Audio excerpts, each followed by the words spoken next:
Good morning, everyone. Good morning. Happy Tuesday. Welcome to the Summer 2023 SIP Showcase. I'm Dabster Valenzuela. I'm the Art Direction Professor at the University of Advancing Technology. Thank you for joining us in celebrating the students' accomplishments on their senior projects. So before I get started, I'd like to tell everyone a little bit about how we come to this momentous event. The students that are enrolled in our SIP courses are required to pitch an idea to their subject matter experts. These are the faculty members that guide the students along the process of generating an idea, a tech-based product or service, ensuring that it gets approved by their SMEs, and they have to execute a minimal viable prototype. This occurs during a series of rounds where the students have to show the progress to their SMEs. So it's an arduous process. A lot of dedication and focus is required, and now the students are ready to showcase their prototypes to our staff members, our faculty, our president, our provost, our executive committee, and our family and friends, as well as those that are joining us via Zoom. So welcome everyone who is joining us virtually via Zoom. Thank you for being here. A couple of thank yous that I'd like to extend out. First, thank you to President Castillo and Dr. Bowman for their support, as well as the executive committee. To the subject matter experts for all of your time and dedication in guiding every student. This occurs during the series of text messages and Teams messages and Zoom and in person, in class, and also our scheduled presentations. So there's a lot of communication that occurs in order to get the students to be ready for today. I also like to thank the SIP committee, everyone that participates in helping me put this event together, the events committee, as well as the marketing team and the cafe. We do have this event catered, so outside of the theater, before we go to lunch, you'll have some yummy treats and refreshments. I also want to thank everyone who helps to put this event together, to IT and all of their support to ensure that we have a beautiful event. And also a huge thank to Professor Derek Clark for helping to administer this event virtually. So Derek, if you want to say hello. Greetings. Voice from above. That's what I told him earlier. And so I also want to just make sure that I go over a few items before we get started. Please make sure that your cell phones are on silent as the students are presenting during the day. Also, we want to encourage everyone to participate in our Viewer's Choice Award. All of the students that are presenting today are up for nominations for Viewer's Choice. Lindsay, if you don't mind sharing a little bit about how this works. So at the end, once you've gotten to see all the SIPs present, you guys are allowed to vote for one. Just vote for one, please. But you're going to go to that site, and we have a QR code as well. We'll get there in a little bit. The room name is SIP voting, and then it'll let you guys select the project. But wait till the end. We'll have reminders throughout the day as well. So I'll continue with reminders throughout the day. Please make sure that you watch all of the presentations before you decide on Viewer's Choice. But also there's a special committee that is formed so that way they can identify best SIP pitch, most market ready, and most ingenious. And those are award-winning SIP presentations. So these students work very hard, not only to meet the requirements of the university, but also to go above and beyond and exceeding the expectations of both the SMEs and everyone involved in making these projects happen. So there are agendas placed on both sides of the tables outside of the doors. So if you'd like to have notice of what students are presenting. Also, throughout the presentation, we'll post the agenda on the projector so that way you know which group of students are presenting next. If you have to step away from the theater as students are presenting, please make sure to wait until the student has finished presenting here in front of the podium, so that way there's less distractions. If you happen to need to come back in, you'll notice that there's signs outside of the door that require you to please wait until the student is done presenting, so that way you just eliminate some of the nerves. Not everyone enjoys public speaking, and so this could be a nerve-wracking event for some people. Any questions before we get started? Yes. What are the 3 awards again? Best SIP pitch, most market ready, most ingenious, and the People's Choice Award. So the one for Socrative is only for People's Choice.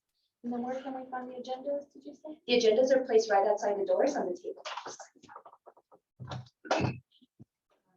Now, one last thing is after each student presents, every student has approximately a 5-minute video followed by a 5-minute Q&A. The questions are only allowed to be asked by the subject matter experts, which are the full-time professors within the major that help to guide these projects. And that's to ensure that we stick to the agenda. We have a lot of people presenting, And it's a long day, so I just want to make sure that we stick to the agenda as closely as possible. If you do want to ask questions from any of the presenters, I encourage you to join us on our Zoom link so that way you can ask questions via the chat. All right, thank you very much again for coming. We're going to start off today's presentation with our digital marketing, advertising art, tech studies, business technology, and digital video presenters. And we're going to start off with Stace Dixon with Gen Kids.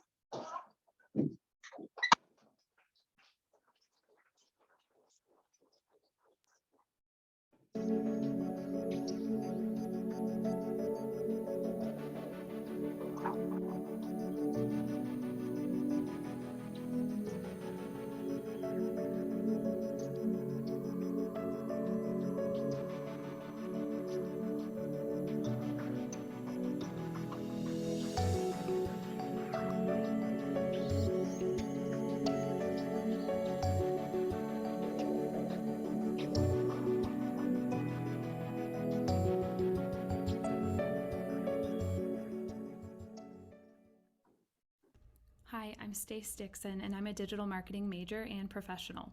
I'm also a wife and mother, and I consider myself eco-friendly. But I often imagine my daughters coming to me in 20 years asking why I didn't do more to ensure a sustainable future for them. I foresee them asking why when I had opportunities, capabilities, and resources, I didn't make an effort to make a greater impact. According to many studies, however, I'm likely not the only one. I'm part of a generation who is actively trying to do more and teach children about sustainability and make more conscious choices and purchases. So I created the opportunity for parents and guardians of the next and future generations to enhance our efforts of this daily pursuit. This project aims to create a geolocational app that users can search to find places near them that are considered sustainable and environmentally friendly by mission, aspect, product, service, or practice, with the added feature to build community connections, and there is no other app like this today. Here are the visuals of the app wireframe and progression of the minimal viable prototype. But I've created so much more than this. I've created an entire brand, along with many marketing assets, including a style guide, a full marketing plan with content and paid strategies, details about the target market, which includes parents, guardians, grandparents, or anyone with young children ages 0 to 5 years old. I have also created a website with cookies consent, a page on standards where it details what it means to be verified by Gen Kids, and a privacy policy that outlines our compliance with GDPR, CCPA, the Children's Online Privacy Protection Act, and many other important data privacy regulations. I have also created social channels, graphics, and videos like this one.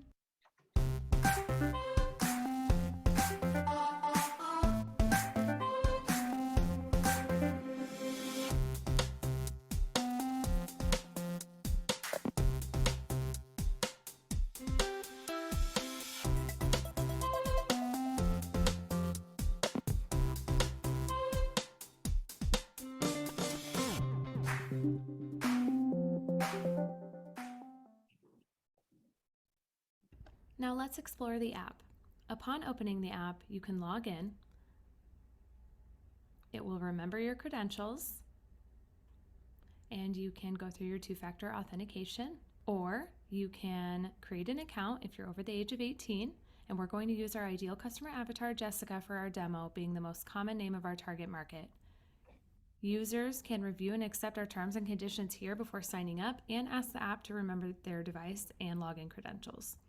Here you can fill out your profile to have Gen Kids recommendations and results personalized to you, invite someone such as a spouse or a grandparent to share your account, as well as set up two-factor authentication and enable location and camera access. You can also validate your identity as a user, which gives you access to the Gen Kids community, where you can connect and see where your connections have been, post content, plan meetups, and more. Or you can skip verifying and opt for a basic account, missing out on the community features, as we care about the privacy and safety of our Gen Kids users and their children. Once you're logged in, you can search by listings, map, or date to discover sustainable and environmentally friendly places and activities to do with your children. You can also update your location to somewhere you'll be traveling in the future. And you can search things such as restaurants to find places with organic, locally sourced ingredients. As you can see here, the first search results listings in yellow and pink are sponsored by local or online advertisers that fit within the realm of what you're searching for. Each listing shows you general information as well as keywords from reviews and highlights about the location, including distance from you. And the reviews are from users. Each listing will have helpful icons like the Gen Kids approved thumbs up, showing you that it's been verified by Gen Kids as an eco-friendly location and why. And the blue, yellow, peach, and pink heart icons correspond with the categories on the home page. So you don't have to go searching for that information. It will all be viewable in an expandable format if you click on the information. Or maybe you want to see on the map how far you are from nearby playgrounds that have been built from sustainable materials.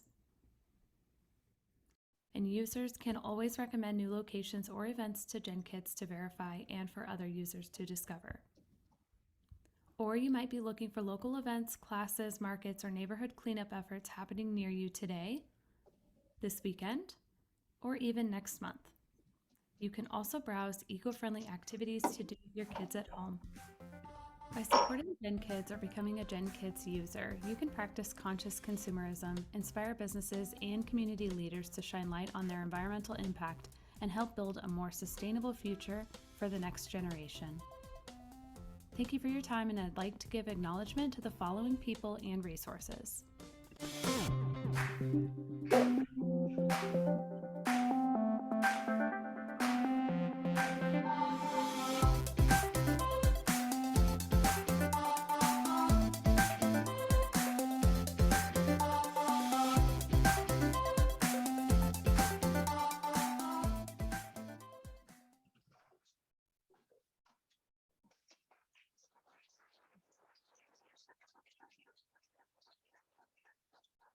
Beautiful job, Stace. Question for you. I know that a lot of companies are actively pursuing carbon neutrality or lessening their carbon footprint. It feels like Gen Kids is a way for them to try to pursue carbon neutrality, especially if they don't know exactly how. I know that that could be a difficult task, changing infrastructure if they have a physical location. But Gen Kids offers them an opportunity to at least join an organization that's actively pursuing other companies that are more eco-friendly. If a company had no idea how to get started and they only had heard about Gen Kids, as a company owner, how would they be able to get connected with the app or learn more about it? We first would have resources for them that we would provide that could say, these are some of the organizations that you could reach out to about your practices. They can, we would audit going through like a certification such as sustainable third-party organizations that would rate them. And then Gen Kids could also evaluate them as well on what their current practices are and give them a list of those resources of how they can improve their offerings to then become a Gen Kids verified location. So even though Gen Kids is consumer facing, you do offer business consultation so that way they can partner up with these organizations? Yeah, so the goal would be to also be kind of like for our users, we would verify locations on our own for Gen Kids, saying like we've done this research, we've looked into these organizations or these places, and they're sustainable for these reasons X, Y, Z. That way, that's why they're featured on the app specifically with that Gen Kids verification. And then we would also include information of other third-party organizations or reasons why they're sustainable even before like becoming verified as well. And something else that's wonderful that you included in your presentation is GDPR, California Protection Act, protecting of children that are minors. I know that that is a very hot topic at the moment because of just the exponential growth of not only technology in general, but also AI. Do you foresee integrating any type of AI tools into Gen Kids? I haven't thought about that yet, but I love AI, so that would be a great addition, I think. Any other questions, Dr. Smith? So, Stace, what classifies a, I guess, quote unquote, business to be Gen Kid verified? Like, what does that process look like? I don't have it fully detailed and put together, but I would imagine it would look like, meeting with them. And then there's just different scales of areas, like whether it's their product, mission, service, or any other kind of aspect, looking at all the different ways that they would consider themselves being sustainable or eco-friendly in those practices, and then going from there to determine that. Would the plan be to verify everything that's on your application at some point? I'm not sure yet. Okay, go ahead. And then my last question is, Well, I mean, what's the monetization models to sustain the application over time? I'm gonna go back 1 second to your last question.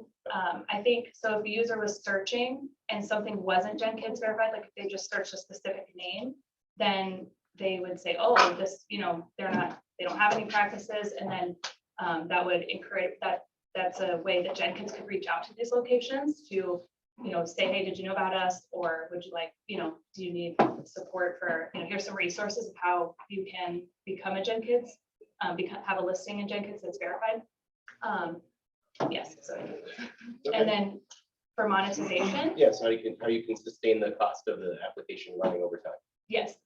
So the brands online or local listings could sponsor their listings so that they show up first, as long as it's relevant to like the location and or what the users are searching. Professor Prater? So a couple things. One, for monetization, you could also have the get the Gen Kids check mark incur a fee because you'll be spending time confirming that. It is one, well, it is another option. So my question is, if not, so not all sites listed are Gen Kids approved, right? Correct. So what's your search engine for obtaining those sites and listing those sites? We would try to use Google Maps, so that way listings would still come up, but the Gen Kids listings would ideally populate first. And if they're continuing to scroll, then they would see down towards the bottom, non-verified Gen Kids locations. And then there could be, if they do believe they are, that, they know, or the business knows that they do have practices, they could reach out on the listing right there, saying recommend this location to users, and users could still review those locations. Perfect. Any other questions for Stace? All right, thank you very much. Beautiful job.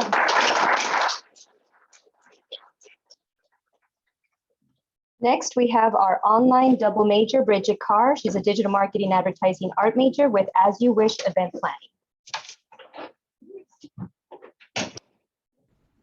According to a Zola survey of 500 engaged newlywed couples, 96% of people are stressed about wedding planning. 40% of couples categorize wedding planning as extremely stressful, while 71% thought that it was more nerve-wracking than other major life events such as finding a new job. People have been raised to expect their wedding to be a perfect fairy tale. The problem is that it can be difficult to plan a wedding these days, with the average cost of a wedding in the United States being $29,000. Stress levels and the coordination of items that go into planning are very hard to see. It's hard to visualize the wedding space and all the intricate details that go into it. What if you could have access to your wedding experience ahead of time and see your venue all set up before your big day? Imagine being able to walk down the aisle 100 times before you actually say I do. Hi, my name's Bridget Carr. I'm a digital marketer and advertising artist and the product owner of As You Wish event planning. My husband and I got married during the pandemic. Our venue canceled on us, and in 3 weeks we had to put a reception together in our parents' backyard. Although it was lovely, looking back there were a few things that I would have changed, such as the decor. I'm looking to revolutionize the wedding industry by using VR to help you plan your dream wedding. In the physical world, if we want to experience a space, we are required to bring our physical bodies to those exact coordinations on Earth. With virtual reality, we can capture space and bring it directly to us no matter where our physical bodies reside. With As You Wish event planning, we are able to take some of that stress away. Through the use of an immersive application, we can help couples plan their wedding through visualization features that save time, money, and also stress. As the product owner, I've developed a roadmap for milestones of the progressions of this app. For the MVP, this app is one set venue with the ability to switch out a few select features. As this project progresses, the app will be able to do more, such as uploading photos of people's venues into the VR space, more switch out options, suggest logo vendors, suggest color palettes, and more. This project is both semi-immersive and fully immersive. It has the ability to hook up to an Oculus headset where the user can be fully immersed in the VR space. As you can see, we're now in the virtual reality space. we can switch out the options of certain select features. The reason that we went with the cylinder underneath the chairs is to provide the user with a more natural experience. Because if you're bombarded with all these different menus, it's going to be hard to focus on the venue with many distractions. The nice thing about this app is that you can compare chairs side by side. You can see which colors you like best with different aisle runners, different rose petals, things like that. So as we come around, the user can literally walk around their reception space and see items that they would like to switch out or not switch out.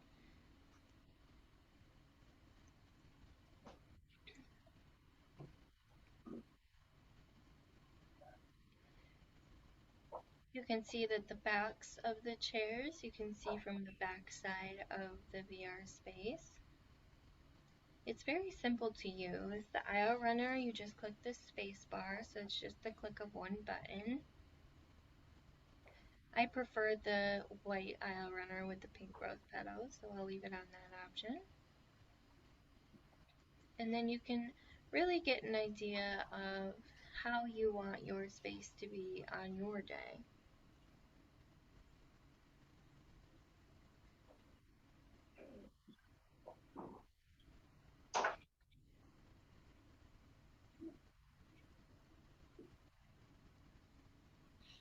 So here's the final product all set up. And then over here, we are just trying to dive more into this project by now setting up a reception space. We have the bows as well as tablecloths.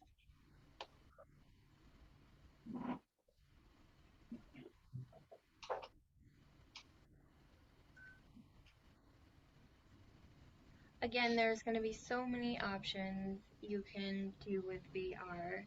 The options are going to be endless. Thank you to my team, Ken and Christelle. Ken was responsible for the VR portion, and Christelle was our console lady. Please be sure to like, comment, and follow. Thank you for watching. Thank you everyone for your time. Be sure to tell your friends and family. Let us take the stress out of your next event. Please visit us at asyouwishgodaddysnights.com.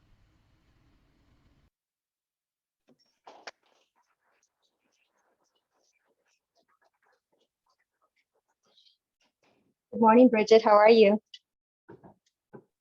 Good morning. I'm good. How are you? I'm good, thank you.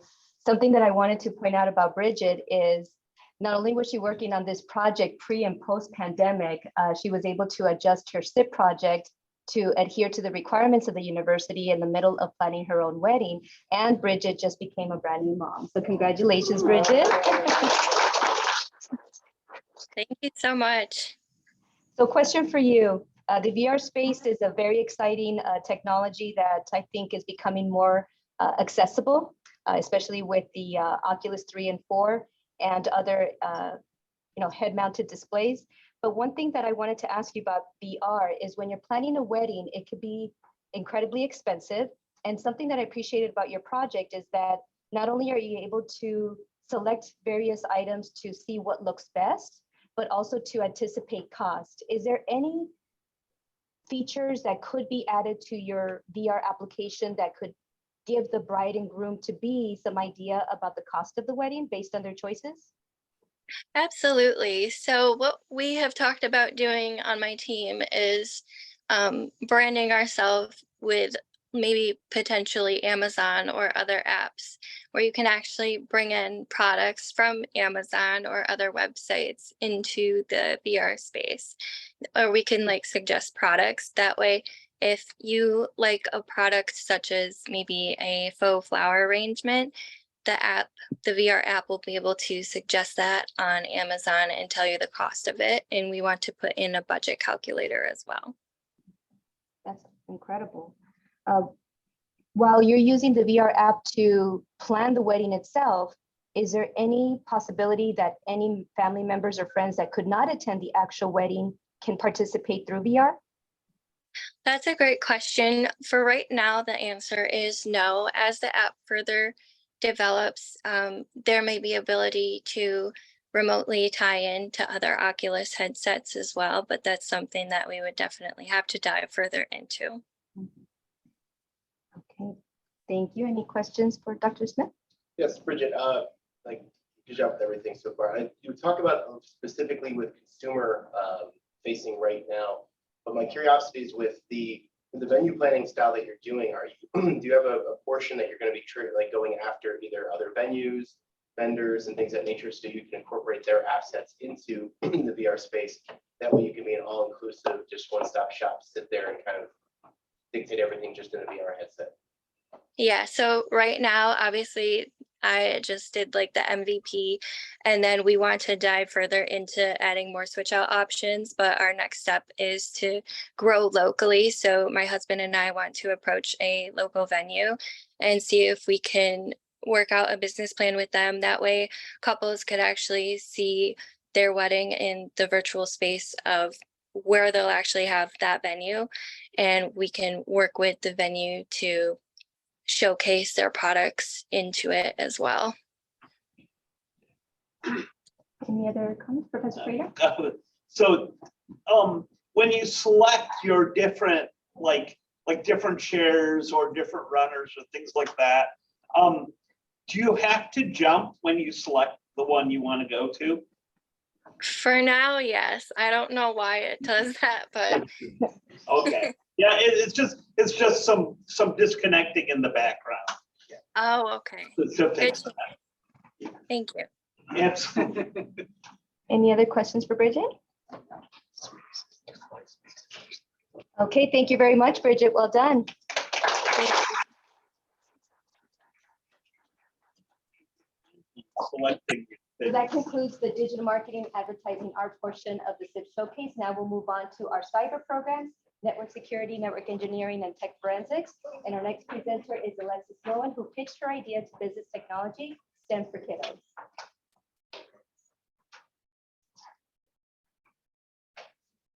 As a kid, did you like the hands-on projects that you would do in school and go home and tell your parents all about them?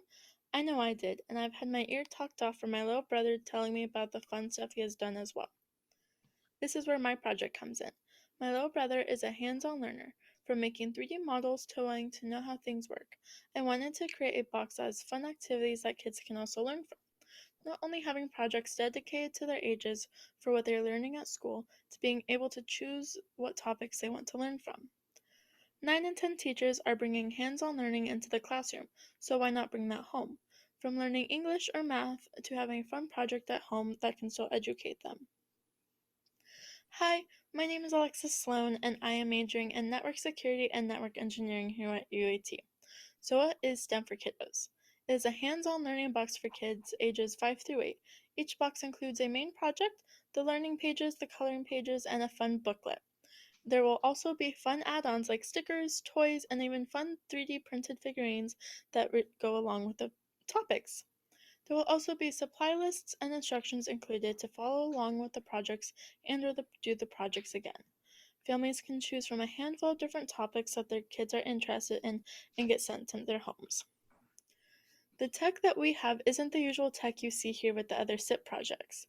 We have a range of different things we have been using for the projects to create ads, learning pages, coloring pages, and 3D prints, and well, everything in this.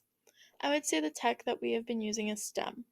In this project, we have been revolving around STEM, seeing how it works with each project and how they can learn. Check out our Instagram page to see more of the tech we have made. To create this, we used GitHub, Wix, SolidWorks, Canva, Photoshop, and more. I would say that the boxes do have a sustainable competitive advantage. There are a handful of different types of learning boxes for kids, but what makes this one stand out is that the families can choose the topics that their kids would be interested in. As you can see here, there are some of the different boxes we have created so far. Overall, there will be more topics to choose from in the future, but here are our solar system, sea creature, and dinosaur boxes. As you can see here on our little tray, we have different aspects of some of the projects. So for the 5-year-old space box, we have a little astronaut that they can customize and create on their own. On the website, there'll be extra add-on printouts that they can print off at home and redo.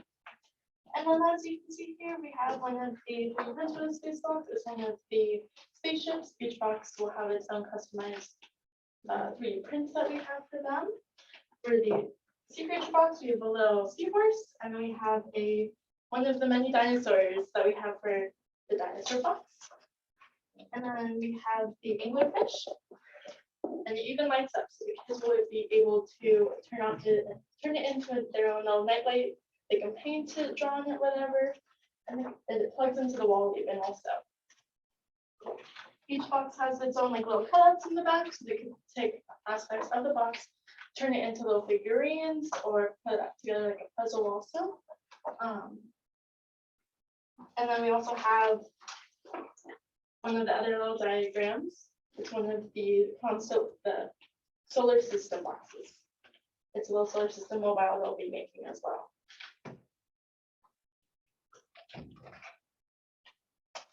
And then each box also has its own color scheme. So the space box is more like purples and pinks. The sea creature box is more blues. The dinosaur box is more greens. And each other box will have its own distinct color as well. Raise your hand if you have kids. Now keep them raised if you think they would enjoy some of these projects.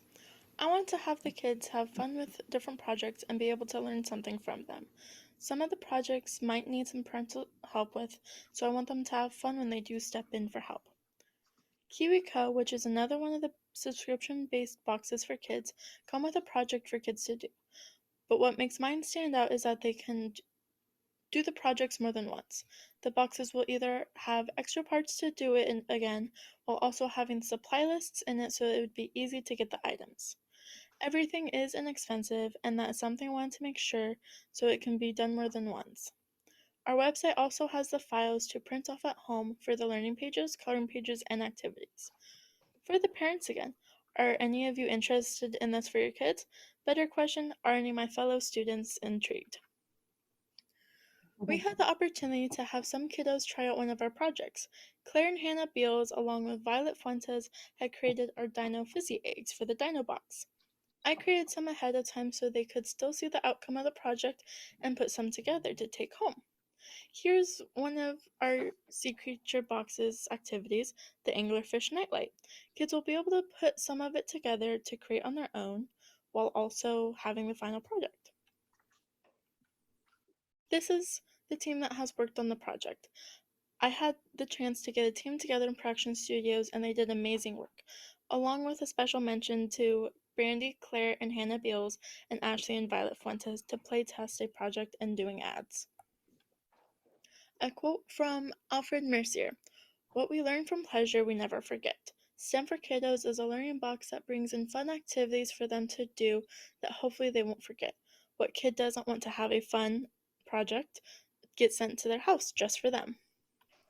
This is STEM for Kiddos. Thank you for watching. Now I'll open up to questions.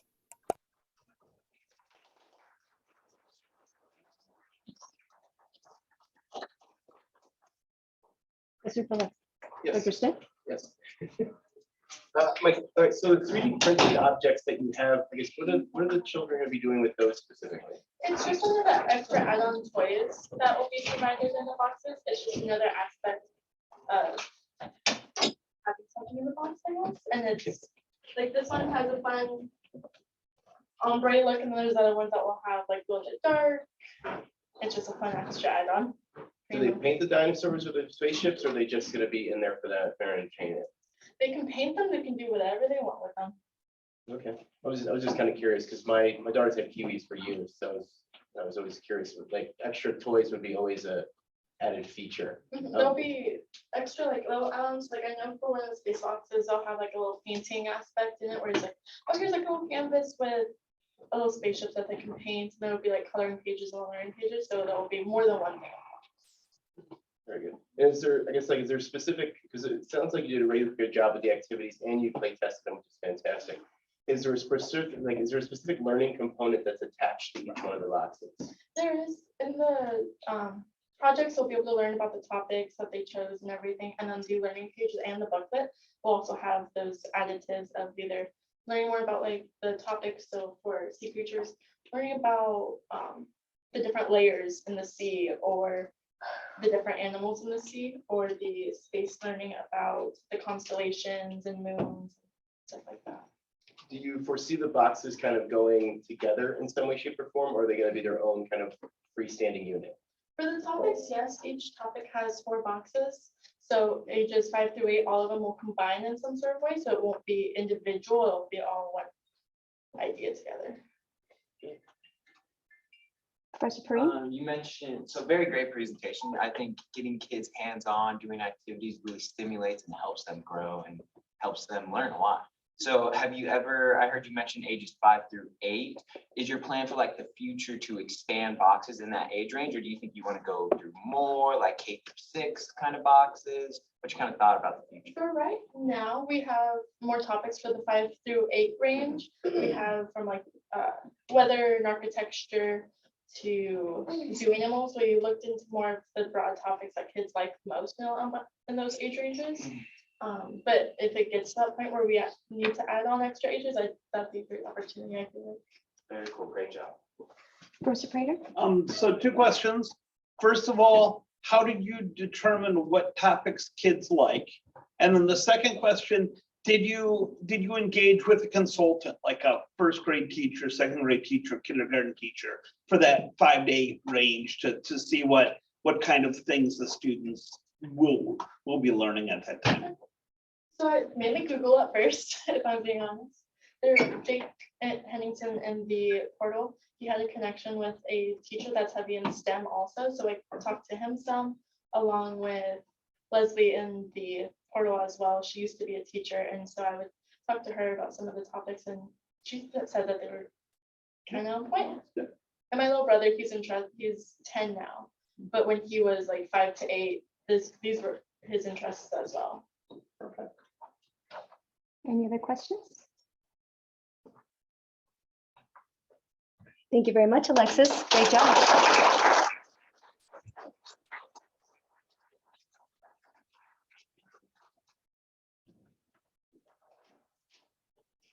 Next up, we have a triple major, Vanessa Bonner, Network Security, Network Engineering, and Advancing Computer Science with DDD, Surface Deep Dark Web Research Tool. Have you ever thought about researching the surface, deep, and dark web? No, you haven't, but I have. And here I bring you a tool called DDD Surface Deep Dark Web Research Tool that'll have the tools for you to do so. Greetings and salutations, everyone. My name is Vanessa Bonner, and I'm here to present to you my Student Innovation Project, SIP, titled DDD Surface Deep Dark Web Research Tool. Technical field and background information. DDD Surface Deep Dark Web Research Tool is a graphical user interface GUI developed to teach individuals how to do research. Python Tkinter will be used to code this application, and this application is for everyone who wants to research more than the surface side of the internet, whether they comprehend a high degree of or understand a little bit of the internet. My idea was inspired by my love of research, as I realized that the internet is a mashup of the surface, deep, and dark webs. Project description. This research tool is beneficial in assisting and educating people how to use the internet in a variety of ways, other than simply Googling it and viewing what Google intends you to view. Innovative claim. This project is innovative because I want to motivate people to grasp how to properly use everyday technology like search engines. The overall, the process of creating this app was amazing. I never thought I'd take my one-time idea and turn it into something more. I had already known how to code in Python using Tkinter, but I didn't know what I had wanted for the moving parts of everything. It was challenging, amazing, annoying, frustrating, and beautiful at the same time. I stand to tell you and share with you my project DDD Surface Deep Dark Web Research Tool. Next, I will be showcasing the functionality of my application that I have built. Transitioning to the coding side of it, I will be going up and down showcasing my code and how and what it looks like now. Going to the bottom. See the links? Going back up to the top, and then I will start debugging.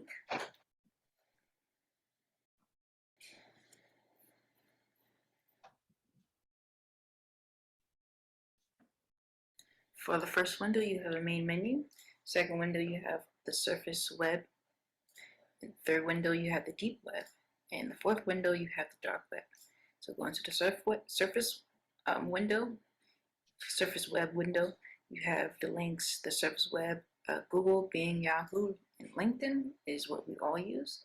For the first website, it will be the surface web, and the second website will be Google. The third website will be Bing, and the fourth website will be Yahoo, and then the fifth website will be LinkedIn.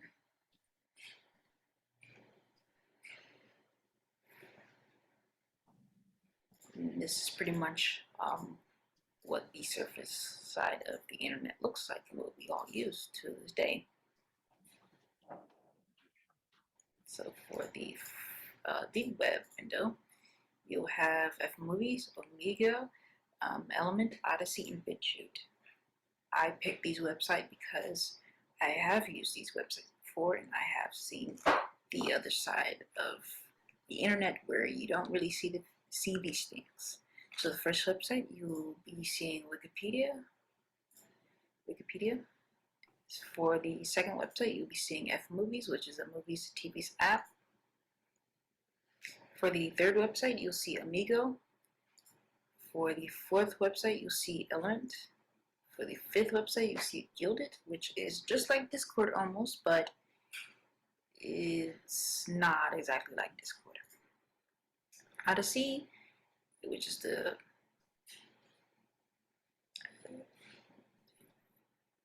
seventh website, and for the eighth website, you'll see BitChute. For the dark web window, you'll see Tor, Torrent, DuckDuckGo, and Tor66. You may be wondering why I put DuckDuckGo, because as you go onto the Tor browser, DuckDuckGo is on there. It's the first thing that is synced or linked as the first connected to that browser. I personally use DuckDuckGo as well too, but I also mostly use Google. For the first website, you see dark web. For the second website, you see the Tor browser. For the third website, this talks about torrents and how to really access them. And for the fourth website, which is Tor66, which you need a Tor browser to get to, but you can't access on the Chrome browser. You need the Tor browser to be able to get there because it uses a VPN. But these are the 4 websites that are basically on the dark web. Thank you everyone for viewing the Project DDD Surface Deep Dark Web research tool. If you have any questions, I'll be happy to answer them. Thank you again.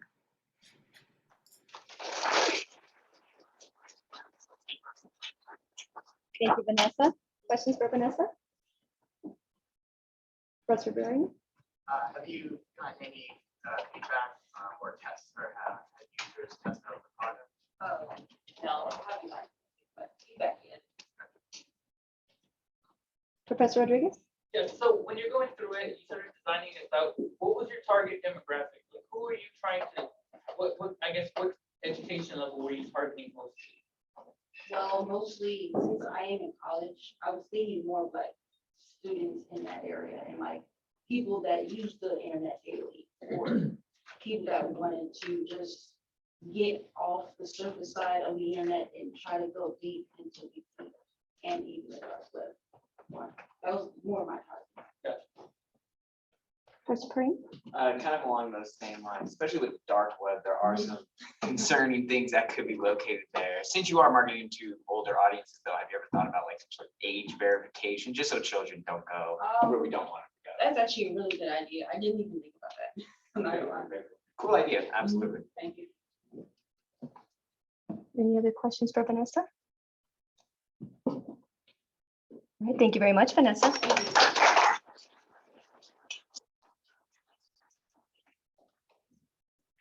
Next up, we have David Lujan, network security major with self-help.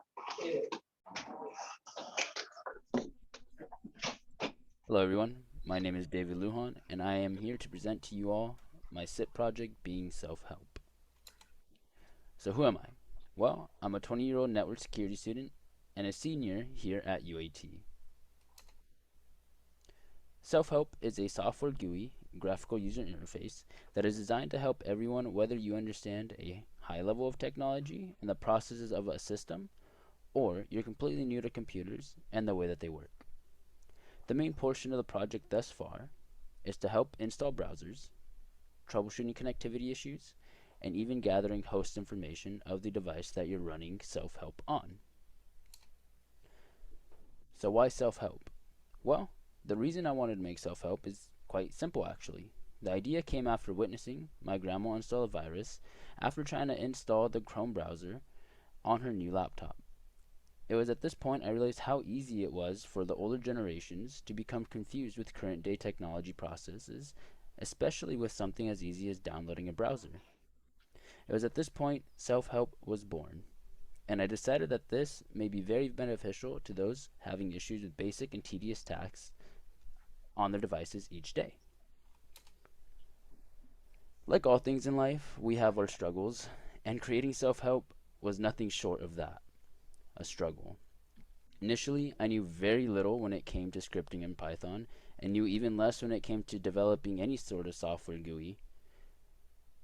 From watching YouTube, reaching out to my SMEs for help, and going as far as reading textbooks on how Python coding worked, the entire process of creating self-help was a learning process, and every emotion you can possibly think of was felt during that entire time. But it was all worth it, as I now have something I'm proud and more than willing and happy to present to you all, being self-help. Hello everyone, my name is David Lujan, and I'm a network security student here at UAT. I am here to present to you all today my SIP project being self-help. To begin with, I want to go a little bit over the code that I have created for the software GUI itself, and these are the libraries that I'm using and importing from Python. Going down this script and code, we see that we have all of our functions defined here, which will then lead into the configuration, sizing, and name of the software GUI here. Going into tab 1, we have all of the fixes configured and what they do. And then we go into tab 2, leading into descriptions, which will offer a brief 1 to 2 sentence description on what the fix will do and when it runs. Going into it, we have a vertical scroll bar, and getting into self-help itself, which is what we're all here for, we have it running on Windows through PowerShell at the moment. It does work on Linux, but I have specific fixes in here that only run on Windows, just because the majority of the user base is on Windows and prefer that. So to go over it, just a couple of fixes here. Clear DNS cache will flush the DNS resolver and will prompt you to let you know that it was completed. The same thing with the check internet connection. Will actually ping in the PowerShell prompt and will open up a command prompt that'll tell you whether you are connected to the internet or not. Check DNS connection will also do the same thing with pinging your own DNS connection to make sure that you are connected to your router. The display network configuration will tell you, will run an IP config/all command that'll give you all of the connection information that you need here. Along with the display system information, will tell you what version of Windows you're on with your machine and processor. I want to thank you all for coming out to see my presentation, and I hope that you all have a great rest of your day. And with that, we are at the end. As a final piece, I want to thank all of you who are here today watching our presentations, and the SMEs who have not only helped the entire way, but offered their support and their mentorship. Without them, self-help wouldn't be here today. Once again, thank you to everyone who is here both presenting and watching either in person or at home. I hope you all have a great rest of your day. Thank you.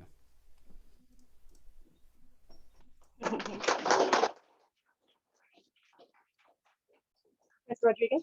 All right, so now that you've gone through the challenges of figuring out how to code things and played with it, you designed it for the first time.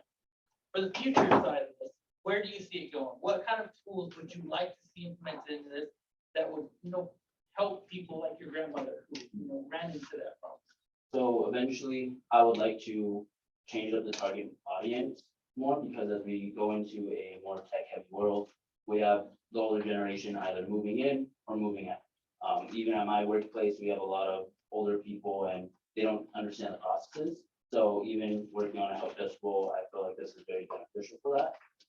Because it helps them get the basic understanding of what processes are, how to run it. You can implement group policy into it, getting installing to work, reinstalls to work for browsers, regular troubleshooting, and then eventually I would like to add like antivirus software that you can automatically install, making my own antivirus that you can run in combination with self-help, all in one GUI interface, just that it's simple, clean, saves time. You don't have a million different applications on your device because let's be honest, how many of us are actually organized with our files? You have tens of thousands of different folders and just having it all in one place will make it easier. Professor Jeremy? Great job on the SIP. I can also see this kind of getting integrated with the ticketing system. Maybe if they went to that checklist, they'll let the IT analysts know that they kind of went through this step and help them troubleshoot the process a bit faster. Was there any other kind of reporting features you were looking into in the future? So yeah, with prior art, there is a software management software, or of course with BigFix, that can be used in combination with this to actually force device management within a company. So if I ever decide to market towards a company, I can say if you use self-help in combination with this, you can then have your package managers, installs, device management all in one place as well in combination with BigFix for larger companies. Any other questions? Professor Prater? Why did you code it in Python? Honestly, I heard that that was one of the best coding languages just to learn and have as a skill set, and then along with easier to make a GUI with. Okay, and then the other thing, so let's say a user wants to run it. Is it a CLI? Like do they have to run it through CLI or is there a thing that they can double click on? Eventually, I do want to make an actual software that they can double click, but as of right now, it is only going through command line. Because that's a little complicated for Yes, that portion is, I do eventually want to make it into more of an application that they can just double click on. I mean, it might be better to make it into a web application, so that way you can control it.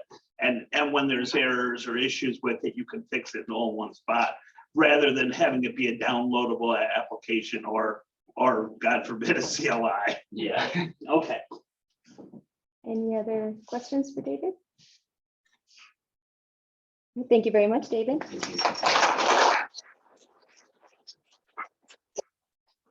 Next up, we have our online network security student presenting, Natasha Johnson with Unvul, zero-day vulnerability notifications.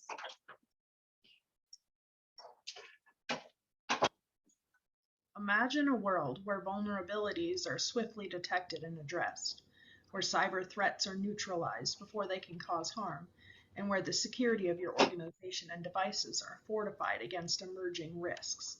Today, I want to introduce you to a groundbreaking innovation that brings us closer to this vision, a solution that revolutionizes the speed of zero-day vulnerability notifications and empowers you with crucial information to enhance your security posture. My name is Natasha Johnson, and today I have the privilege of introducing you to an innovative solution that addresses this critical issue head-on. Welcome to the world of Unvul. Have you ever wondered why it takes days or even longer for organizations to become aware of critical vulnerabilities? In an era where attackers act swiftly to exploit known weaknesses, this delay can have catastrophic consequences. Just imagine the losses incurred during the recent Log4j bug incident, where companies remained unaware of the vulnerability for 3 long days, leaving them vulnerable to multiple attacks and resulting in significant damages. But worry no more, as Unvul is here to change the game. Inspired by the need for real-time vulnerability awareness and drawing upon the best features of Twitter's notifications and Discord's functionality, our software ensures that you'll receive prompt alerts for zero-day vulnerabilities and new proof of concepts. With Unvul, I envision a world where the notification duration is reduced from days to mere minutes or hours, a world where you can proactively defend against emerging threats. So what exactly is Unvul?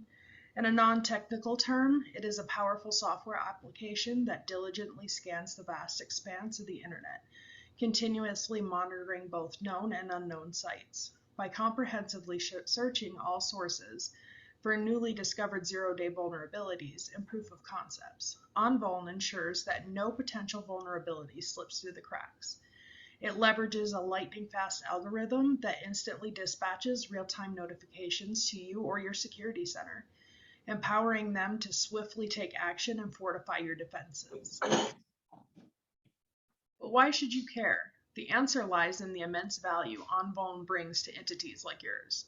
Whether you are a security operations center, a cybersecurity provider, a threat analyst, or an individual seeking enhanced device security, OnVuln automates the scanning and detection of new vulnerabilities, liberating your valuable human resources from laborious and time-consuming tasks.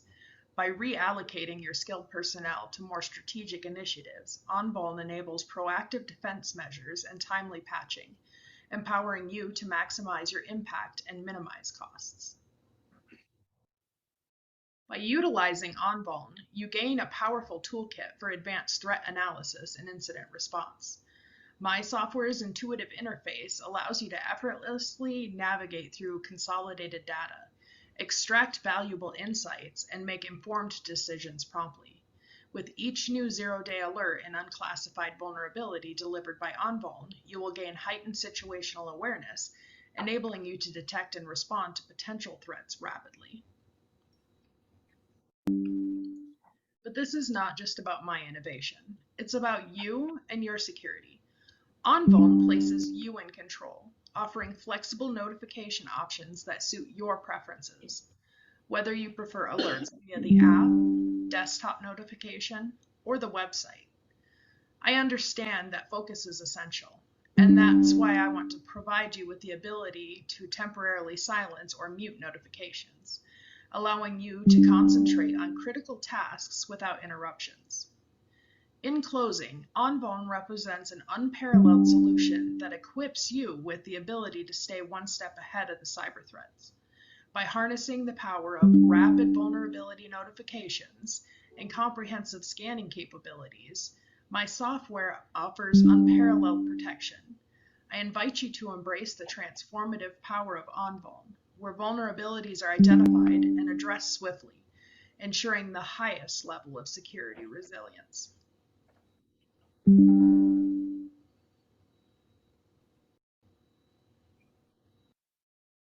As Albert Einstein once said, in the middle of every difficulty lies opportunity. Today, I present you with the opportunity to overcome the difficulties and challenges of vulnerability management. Together, let's secure a safer and more resilient future.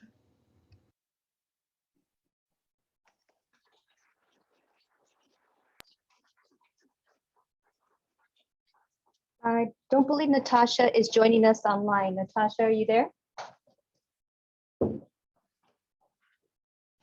Okay. Are there any comments for Natasha's presentation?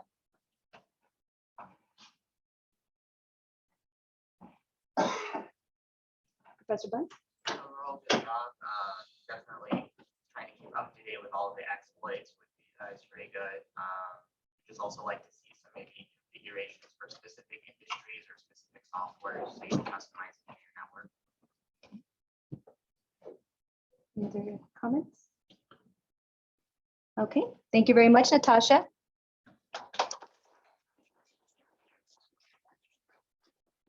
That concludes network security, network engineering, and tech forensics. Now we move on to game programs. That includes game design, game art and animation, and game programming, as well as virtual reality. And our next presenter is Austin Folks, who is a game programming and game major and pitched his project to the game programming SMEs with courtesy of Color. Hello everyone, I'm Austin Folks, and I have a problem.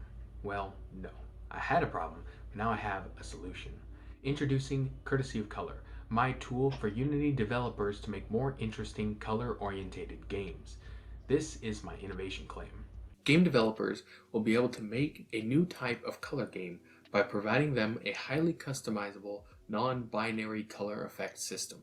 By using my tool, Other systems and variables can fluctuate on a scale from gradients, rather than being a simple on-off depending on the color at a given point. For those of you in the back who didn't understand a word of that, don't worry, I'll explain everything. Courtesy of color is broken down into 3 essential parts, which I'll get to in a second.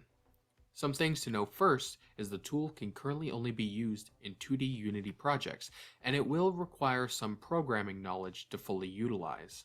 I don't mean the tool is incomplete, but rather it is meant to connect to your game systems and have the least amount of constraints. Imagine games you know that heavily rely on color. What are they doing with color? If you're thinking of a game where color is rooted in one or more of the game's mechanics, my tool might be able to improve those mechanics. And it's a potential solution for existing games like these, but at the end of the day, the tool will only be beneficial if the mechanics associated with the color aren't meant to be simply turned on or off. Now I'll dig into the 3 major parts of courtesy of color. It all starts with the marked position. After being added to something in the scene, a raycast will be fired from that game object's position. It will likely collide with some other object or the ground, and when it does, it gets the color of the object's sprite component or gets the color from the pixel of a texture based on where the raycast hits. I've dubbed that last bit the render method. In the inspector, you've got some options available, such as choosing the render method, but you also have the option to change the direction of the raycast, get the last object hit by the raycast rather than the first, or depending on your organization, you can drag a game object into object reference to use its position in the scene rather than the game object marked position is a component of. If you can't remember what the setting does, the tooltips are there to help remind you. The second part to courtesy of color is the color controller. After being added to a game object, you'll see a number of settings. This is where you set a color to make comparisons to, which I've called the target color. It's going to need a reference to the marked position you added to the scene.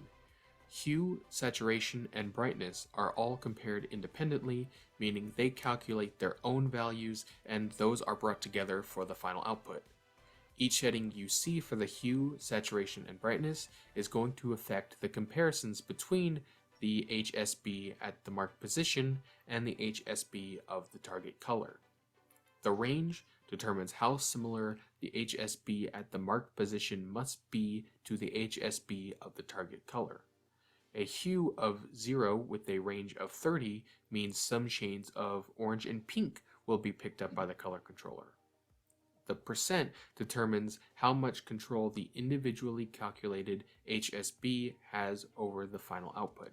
A hue percent of 0 means no matter how close the hue at the marked position matches the hue of the target color, the hue's output will be ignored when the values from the HSB comparisons are brought together. Now for the scary bit, where you have to do a little of your own programming. The third major part is the color controller's output, which is found in the inspector of the color controller component. The output of a color controller is a float between 0 and 1, where 1 means the color at the marked position and the target color are an exact match. You can do whatever you'd like with this output, but to utilize it, you must create your own class and write a function that takes in a single float as a parameter.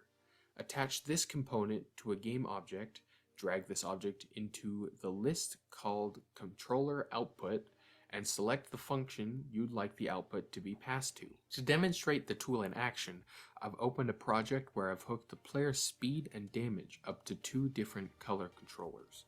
The marked position is attached to the player, so the target colors are being compared to the color beneath the player's feet. The closer the color is to one color controller's blue, the faster the player moves.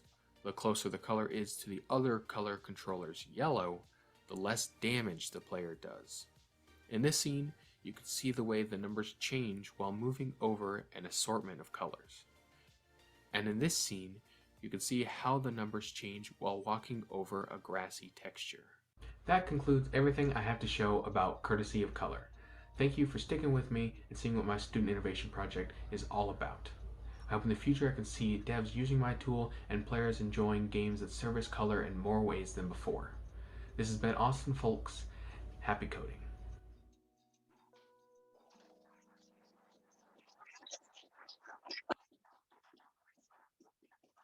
Wonderful job, Austin. Questions for Austin?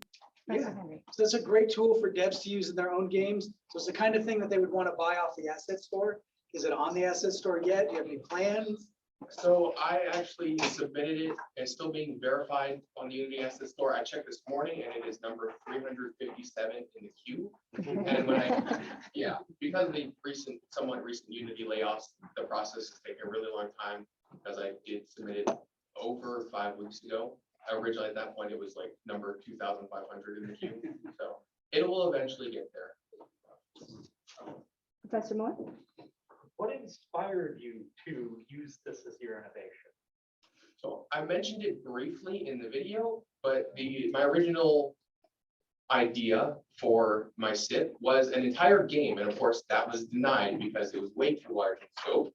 And the idea of that was art is alive, where the player in a roguelike is able to paint the ground in order to give themselves certain effects or maybe debuff enemies. A lot of ways you could use it, but the point is that the color the player is standing on when after they painted the ground will get that color under the player's feet and then apply whatever necessary effect, whatever I want to do with it.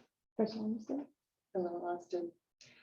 We've got creative artists and technical artists in the industry. How do you plan, or do you plan on making your product more user-friendly to creative artists who wouldn't touch code with a 10-foot pole? That's really something to think about.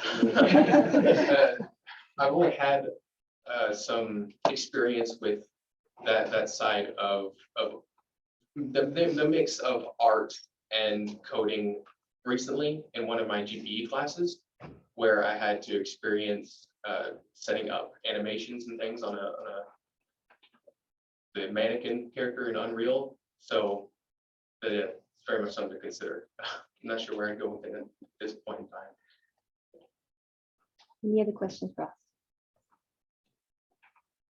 Wonderful work. Thank you, Austin.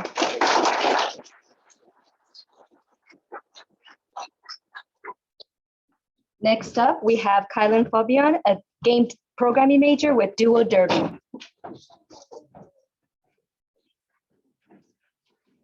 Hello, this is Kylan Fabian, and this is my SIP project, Duo Derby. Before I explain my project, I need to explain something important. Working together can be a roll of the dice. When it goes wrong, it can result in having bad conversations, horrible speeches, or reporting your teammates after the worst game of League of Legends in your life. But when it goes right, you can accomplish great things together, like becoming World Cup champions, winning the Super Bowl, or even better, not reporting your teammates after a game of League of Legends. But did you know there's a sport where cooperation is everything and is essential to winning? Racing. And yes, I'm serious. Let me explain. Here's some examples. In bobsleigh and sidecar motocross, passengers need to lean their body to assist with turning and drifting. Formula One is raced with teams of two and all kinds of cooperative strategies are used. For example, a partner can slow down at choke points to block opponents, so their teammate can get a larger lead. In NASCAR, racers have a coach and a pit crew. In rally car racing, the passenger must navigate the driver by telling them where to go, repair damages while the car is still being driven, or even swap roles in longer races. Unfortunately, racing video games do not capture this key component very well. While they do have co-op or team-based mode, there is very little depth or strategy in them. So this is what Duo Derby aims to fix. So what is Duo Derby? Duo Derby is a cooperative racing game where two players must work together to complete a track with the fastest time possible. One player controls the green sphere, while the other controls the blue sphere. Players need to constantly swap from driver and passenger to maximize their efficiency as a team.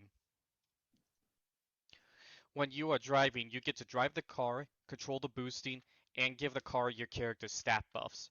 When you are the passenger, you can use your character's ability, control the drifting, and decide when to swap roles. And these are the character's roles. The green player can increase the car's speed while driving, and they can fire a projectile as the passenger to destroy obstacles. The blue player increases handling while driving. As the passenger, they can launch the car in the air to leap over obstacles or take shortcuts. It will also become a ground pound while airborne to allow the car to get back on the ground quickly. With all that said, I will now show gameplay of the project to show how cooperation truly works with my racing partner and brother, Alec, where we will try to complete the track with the fastest time possible. Hello, this is Kylan Fabian, and here's my partner and brother, Alec Fabian. Today we'll be doing a race, or a time trial to complete the track with the fastest time possible. So I will start the recording for track, and here we go. I am the green sphere, while Alec here is the blue sphere, and you can tell with the color of our shirts. A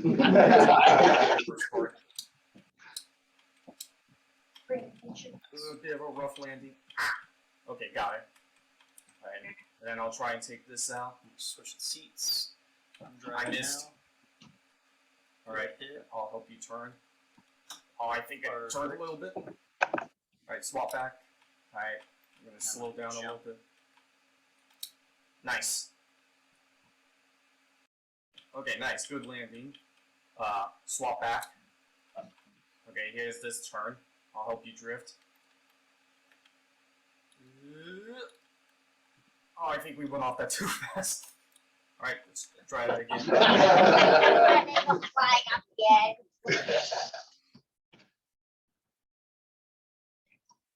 Alright, nice. Okay, now I need to take this out. Got it. Oh. Ooh, can I get this? There we go. Alright, swap. Oh. Sorry, I need to shoot this first. Okay, so jumped. Oh, I think I accidentally swapped. Oh, there you go. Get ready to jump. Maybe I should not have boosted the moment you were going to jump. Use a little bit more. Alright, get ready.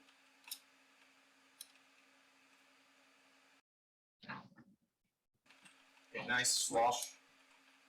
My turn. You shoot. I missed. Driving. There you go. Alright, here's the last big tough turn. Ooh, is that? Alright, then we're gonna switch. Yep. Alright. Here it is. Let's go for the shortcut. Nice. And there we go. 2 minutes and 10 seconds. That was a really good. Maybe made a few slip ups, but I'd say that's a really good time for. I think that's actually a record we've gotten. Oh yeah. All right, so that is Duo Derby, and thank you for watching.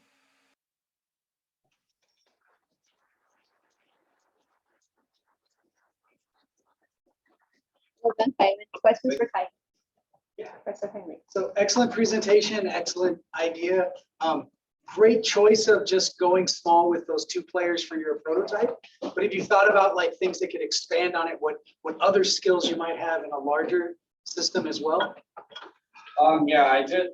There were a lot of ideas I had, but the main challenge was figuring out what should be in and what shouldn't. In fact, there was the idea I had of both players could use a boost, so then they could like work together to, oh, you should be in the driver, so you can use your boost. But when you're on the time limit, you kind of have to be resourceful. Professor Moore. Sorry, I have 2 questions. The first is, what was the greatest challenge you had during the project? It's gonna sound weird, but getting the physics of the car to work, it like just when you see it, it doesn't seem that way. It's like, oh, just tweaking numbers. Well, not exactly. It was just ridiculous amount of trial and error, and for some reason, it just kept being too slippery, flying off. And I was trying to get more of an arcade feel, but the engine kept saying, no, I'm going to be look like a piece of butter on a track and just fly off every time for no reason. And then second question, how do hard physics compare to boat physics? I really wish. I will say much better. At least I solved the car problems, boat problems, still dealing with that. Professor Prater? Did you ever think of making a game where they kind of compete with each other and like try to switch at the least opportune times to kind of make a point system for screwing the other guy up? That would be an interesting like side mode, you know, like an optional mode instead of cool of being to sabotage rather than to benefit. Exactly. It might make it fun, you know, especially with brothers. I was thinking with brothers, that would definitely be a good game to create. Well, I guess I kind of screwed him over in the video because I was boosting, but I threw off his timing to do the jump, so he just jumped straight into the rock. Exactly, stuff like that. So I caught him off guard. Would be fun. Professor Freed? I think it's such a cool idea, especially me and my brother grew up playing couch co-op games a lot. And those aren't as frequent as they used to be, you know, so seeing an idea like this, a game like this is really, really cool. So was the couch co-op mode part of your inspiration, or were you more inspired by creating like a new driving racing game? It was more that the way this project first started was kind of weird in that, you know, for most of our lives, we both argued which kind of racing is better, fictional racing or real life racing. And to be honest, I don't know how Alec enjoyed 300 laps of left turns for NASCAR. And so for a long time, I was like, what if we created a racing game that had a middle ground, something 50% real and fictional? And then when I tried to find common ground, what they had in common, it somehow became co-op, which was not what I was expecting. And then I decided to put in abilities and that stuff to give the fictional elements, while the realistic elements are more the co-op stuff. I think it came together very well. So great job. Yeah. Professor Fortier? Yeah, great game. You know, it looks like you enjoyed yourself, you know, pushing your brother off with Cliff a little too much. Something I would enjoy. Yeah, and I'm glad that you were able to present, you know, a level of, you know, play testing, which is a very vital part of this entire process. Did you take this to other kind of community groups, or did you take this like outside to like maybe other family members or other like gamers? And what was the overall experience? What was the feedback you got based off their play testing?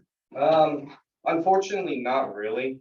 The main person was Alec himself. He gave a lot of feedback, and in fact, he was pretty much the second in command of the project. He was giving a lot of advice. He was the one that suggested like how the partner can assist with the drifting and handling. I've had people like see it. The problem is when I've had people see it, it was me holding the controller and the keyboard at the same time. So it was very hard to show off the elements because it's really hard to multitask in the game. Professor Anderson? Just want to encourage you, I don't have a question, but in 5 AAA titles for racing, it takes an entire team of people, the entire 2 years of development cycle to tune those physics solutions. So I just encourage you to continue with that effort. It's really well done for what you've done. Thanks, that makes me feel better. This stuff was a nightmare, along with those. Any other questions for Kyler? Dr. Salici? Excellent job. I don't know much about video games, but I like that. What are your future ambitions for taking this forward? I definitely want to expand it more. In fact, some of my friends that I showed it off to really wanted to assist in it.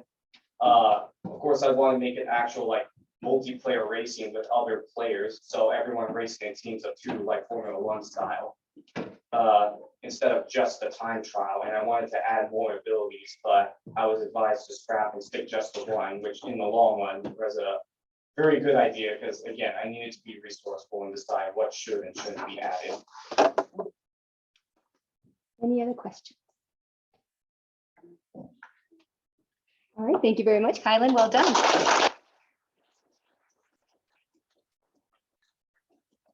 So now we are coming upon our lunch break. The agenda will show that we have lunch from 11:30 till noon, and then we'll continue with our game art, game programming, game design, and virtual reality programs. So please enjoy your lunch, but before you go, consider the Viewer's Choice Award. After you've seen all the presentations, you can QR code the scan, and that way you can place your vote. So we'll see you back at noon in the theater. Thank you.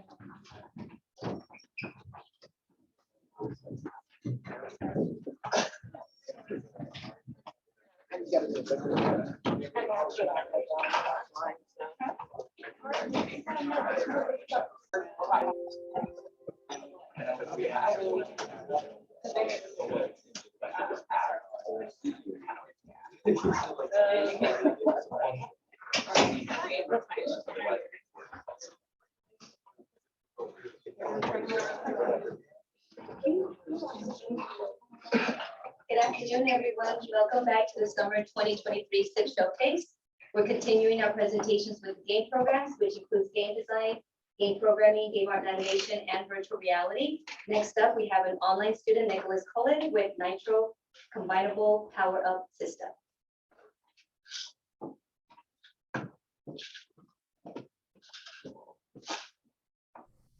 In both our everyday lives and games, luck is a familiar occurrence. Consider the game of life, where a roll of the dice can determine if a player may advance or fall behind. In games like Sorry, luck can even inspire clever strategy. With the right card, one can move several pegs at once. Similarly, video games incorporate a similar luck-based system using power-ups. In the game Mario Kart, for example, players have a random chance of getting a mushroom, which can be used to take shortcuts. Fighting games like Super Smash Bros. Have the Smash Ball power-up, which allows players to inflict heavy damage upon their opponents. Power-ups have become the best tool for making games more random and interesting, no matter your skill level. But what if this concept could be expanded upon even further? What if there was a way to combine two different power-ups together? A player would be able to combine a ball and a fire power-up to create a bouncing fireball, or a bomb and an arrow power-up to create a bomb that explodes into arrows. Or even combine them all to make a bouncing fireball that blows up into a million fiery arrows. This is where Nitro comes in. Nitro is a tool that can be used to easily create power-up systems, including power-ups that can be combined. It can be added to any game that utilizes the Unity game engine, and once it's added, it becomes easy to start creating your first power-up. All it takes is several lines of code, and you have a simple jump power-up that launches the car when collected. How cool is that? And if you ever get stuck or don't know how some parts of Nitro works, it also comes with documentation and tutorials to help you get started. But what makes Nitro truly innovative is that it allows you to create power-ups that can be combined with each other. For example, here I have two different types of power-ups. The one on the left spawns a fire pit, and the one on the right creates a bouncing ball that disappears after 10 seconds. Using Nitro, how would I be able to combine these power-ups together? Combining multiple power-ups together in Nitro can be broken down into three key steps. First, the collected power-ups are put into a list and are sorted by priority. You can adjust the priority of each power-up, so the higher the priority, the earlier in the list it will appear. Next, the first power-up in the list is run. In this example, the ball power-up will be the one running first. The ball will spawn, soaring in an upward direction at a predefined speed. Finally, a chain reaction will trigger the rest of the power-ups in the list.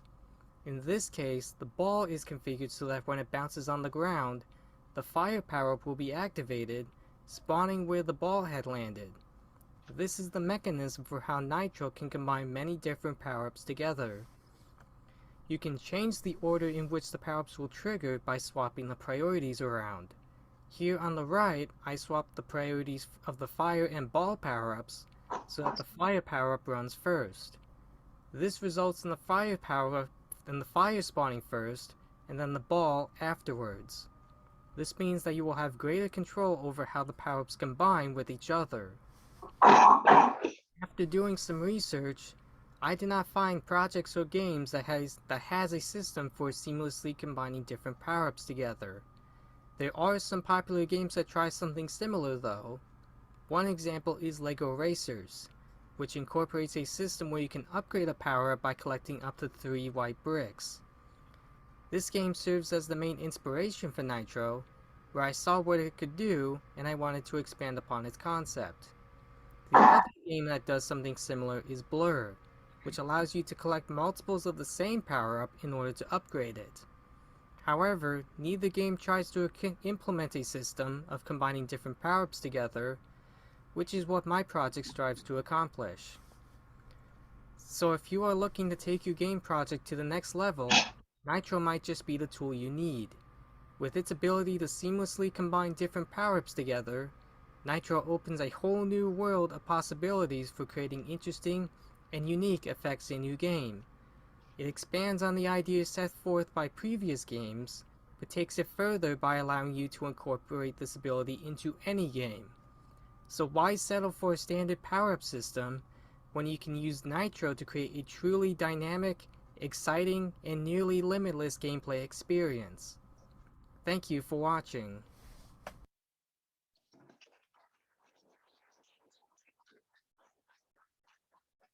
I believe Nicholas may be joining us online. Nicholas, are you there? Yes, I'm here. Welcome. How are you? Pretty good. All right. So questions for Nicholas. Dr. Henry. Yeah, where do you plan on taking this project from here? What are your future plans for Nitro? Well, my original plan was to basically build an entire racing game using this library, using the combinable power-up system mechanic. So it was basically one of the inspirations was to build an entire game out of this. Okay. Professor Moore? So have you had much experience with Unreal Engine, and do you have questions about how you might be able to take it into that engine as well? I'm sorry, I didn't really hear what you said. All right, I'll speak up a bit. Do you have much experience with Unreal Engine, and are you interested in taking it into that engine as well? I only have like a little experience with Unreal. I do want to see if I can learn it someday, but I'm not sure how easy it would be to like port it over to Unreal Engine since I barely have used it. It will be surprisingly easier than you expect. Would it be what? It will be easier than you expect. All right. Any other questions for Nicholas? All right. Thank you very much, Nicholas. Well done. Thank you. Next up, we have a double major, game design, game programming with Morgan Stewart, medical AR patient data. Hello, my name is Morgan Sudert. I am a game design and game programming major, and this is my SIP project, Visualize Life. Visualize Life is an application using Unity's AR Foundation. With this application, doctors can access a patient's medical history using their phone and the Visualize Life app. All doctors have to do is scan a patient's barcode on their ID bracelet using the app, and all of the data will pop up in an AR space for them to see. I was inspired to create this application based on my own experiences in healthcare. In my experience, it can be very difficult for a doctor to read through everything with all the data I have. Doctors then have to rely on the patient to tell them all of the relevant data.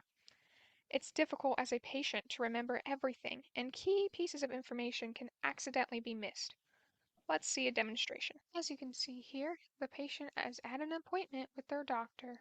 The doctor wants to gather more information about their medical history, so they pull out their phone and open the Visualize Life app. The doctor then scans the barcode on the patient's ID bracelet with their phone. As you can see here, the patient's data is now available on the doctor's device, where they can view any part of it by zooming in or out. The color-coded data and lines connecting pieces of information can help the doctor see what data is related and focus on the disorder they are treating or looking into. If they are looking into a new issue that the patient is dealing with, then the doctor can use the patient's data to help lead the doctor down a new path. This is a closer look at the patient's data and how it appears when using the application. I will walk you through the timeline of the patient's data and how it all happened. The patient first started experiencing neurological symptoms such as headaches and migraines when they were an infant. As you can see here, the first symptom is a migraine. Over time, many methods were tried to help the patient with these symptoms, such as glasses, physical therapy, chiropractic care, medications, the list goes on and on. Eventually, the patient started to develop more symptoms such as back pain, neck pain, numbness, and nausea, which suggested some kind of compression of the spine in their back or neck. This led to an appointment with a neurologist at a children's hospital when they were 17. This doctor ordered 4 MRIs of the brain, spine, and neck. As you can see here, this is the first MRIs that were ordered, and they were ordered on October 5th of 2018. The results showed compression of the patient's spinal cord due to their brain not fitting into their skull, also known as Chiari malformation. As you can see here, this is Chiari malformation, their diagnosis, and they were diagnosed on October 27th, 2018. A year later, the patient ended up having to have a decompression surgery due to their symptoms getting worse, which meant the disorder was getting worse. This surgery, done on August 6th, 2019, opened the back of the patient's skull to allow the brain to have more room, removing some of the compression on the spinal cord and alleviating some of the patient's symptoms. The patient still gets regular MRIs to make sure the disorder isn't getting visibly worse. As you can see here, their second MRIs were about 3 months after they had surgery, November 8th, 2019, and their third set of MRIs were more recently in November 8th, 2022. This disorder has no cure, so unfortunately, the patient still deals with many of their original symptoms and will have to keep monitoring their condition with regular MRIs throughout their life and potentially get more surgeries in the future. As you have seen, the Visualize Life application is great for seeing the whole picture when it comes to a patient's medical history. I hope you all enjoyed the presentation and seeing my SIP project come to life. Thank you.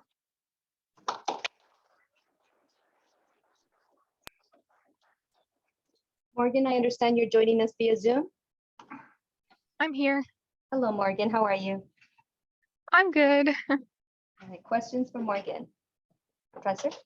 So Morgan, good job, obviously. I think some of the best SIP project ideas come from things that are personal problems that you want to solve, right, in real life. And I think this is part of where you're going with this. But I do know, being that I've worked with you for a while with you on this, you did 99.9% of the work. What's of the struggle? Because you didn't actually really mention that, and I know that you went through a lot. What kind of struggles did you go through, and how did you overcome them to get this point? Because sometimes these are the fun stories, and these are the stories that really kind of form these SIP projects into something greater. So what was the struggles that you went through while working on this project? Well, I had issues obviously with the technology of it all. I didn't go into it knowing really anything about AR. Have some Unity experience, not a ton. And so it was a very daunting task, but I wanted to create something interesting and innovative, obviously, and something that my idea helped support.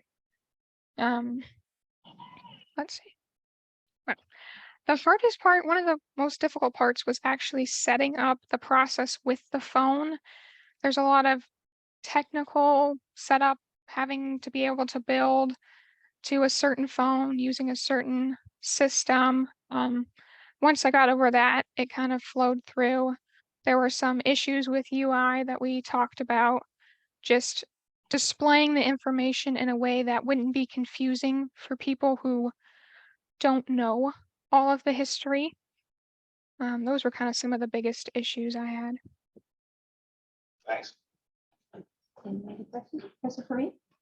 Really cool idea. As a medical technology geek myself, I love hearing about these kind of projects, especially all the diagnostic information you include with that kind of AR information. I noticed that you included like past imaging scans, like MRIs. Have you ever thought about adding like a feature where you can pull up the MRI scan and the patient and the doctor can like look at their brain in 3D space or something like that? Definitely. That was originally in my idea. The patient or the doctor would be able to click on it and it would pop up, or maybe a link takes them to a different site that shows all of it. It's definitely something I want to look into adding in the future. The technology's not quite there yet to do some of that stuff as far as my technical skills, what's available, all of that. But I definitely want to add that because as much visual information as you can see is the important part. So, No, absolutely. Super cool project. Great job. Professor Anderson? thanks. Hi, Morgan. This is Professor Lim. I'm going to inquire about expansion such as for dental, vision, psychiatric care, and then how would you manage privacy for the patient? Well, privacy is obviously a big deal when involved with medical information, HIPAA, following all those laws. Um, uh, there are a few hospitals that actually have apps that show medical data, obviously not in this way at all. And they go through a system where patients and doctors have their own username, password, ID information.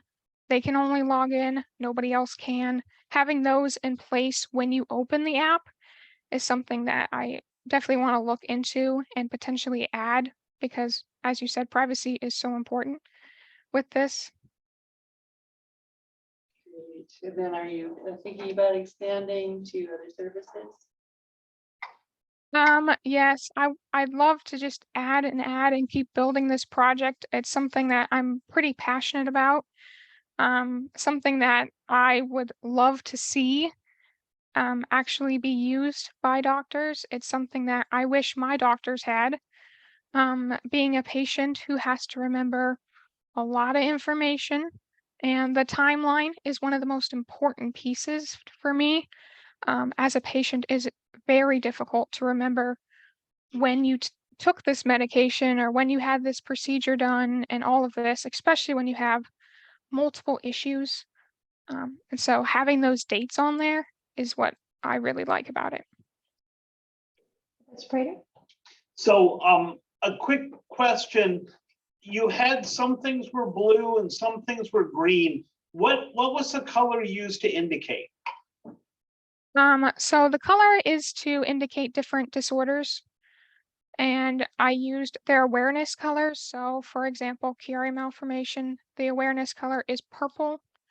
So that is always just associated with the color purple. The other disorder I included on there, but definitely did not have the time to cover that extensive disease, is green. That's the awareness color. I wanted to have visual differences, and I figured using awareness colors would make the most sense, just having it that Yeah, way. it looks fantastic. One thing you might want to do is line them up with color, a certain color for diagnostic tests, a certain color for procedures, a certain color for symptoms. And then, like you said before with the timelines are so important, where you would have something at the top be further back and something at the bottom be more recent. So you could have them in lines where the most recent diagnostic test is at the bottom, the earliest diagnostic test is at the top, and they're lined up accordingly for tests and symptoms. So that way you can get this information quickly and be able to understand how it goes. Yes, I definitely like that idea, potentially having stuff that's further back or closer up. I definitely want to play around with the 3D space of it all. Those are some good ideas. I'll definitely write those down. Cool. Any other questions for Morgan? Thank you very much, Morgan. Well done. Thank you. Okay, next up we have Michael Horn, game design major with interesting combat for interactive novels. Hello and welcome to the Student Innovation Project presentation for Bison, Interesting Combat for Interactive Novels. My name is Michael Horn, majoring in game design. Before we get going, a quick thank you to Andrew Long and Rebecca Carson for their help. The greatest element of video games as an entertainment medium is the interactability. This is arguably what holds it above other forms of entertainment such as film, television, and novels. The goal of immersing consumers through interactive entertainment has long been present in writing, in the form of choose-your-own-adventure style books. The interactive novel is a natural extension of that into the digital realm, incorporating more video game-like features into a choose-your-own-adventure style of novel. One of the largest interactive novel companies is Choice of Games LLC. Many of these games incorporate fantastical elements like placing the reader in the shoes of a Viking raider, a superhero, or any other figure the imagination can create. As a result, physical conflict often takes place. Most novels approach this issue with a fairly simple and often unengaging if-then. If attribute A is above a given number, and the player chooses option A, they win. Otherwise, they lose. Again with attribute B and C, and so on.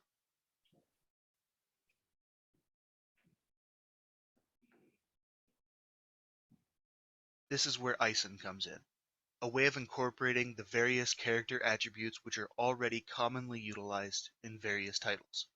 Then, using a touch of random chance while incorporating a skill-based element as well, such as context cues written into the story, in order to keep readers more engaged and give a greater sense of control over how their own story plays out.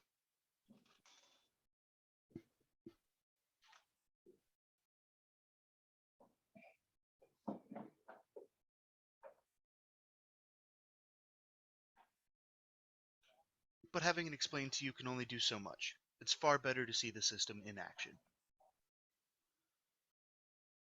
Here, we can see that the player has encountered an ogre on the road. Ogres are large and strong creatures, but their size makes them slow. They are less intelligent than the average human. With these factors in mind, strength in this case has the lowest chance of success. Dexterity and cunning, on the other hand, have much higher relative success rates.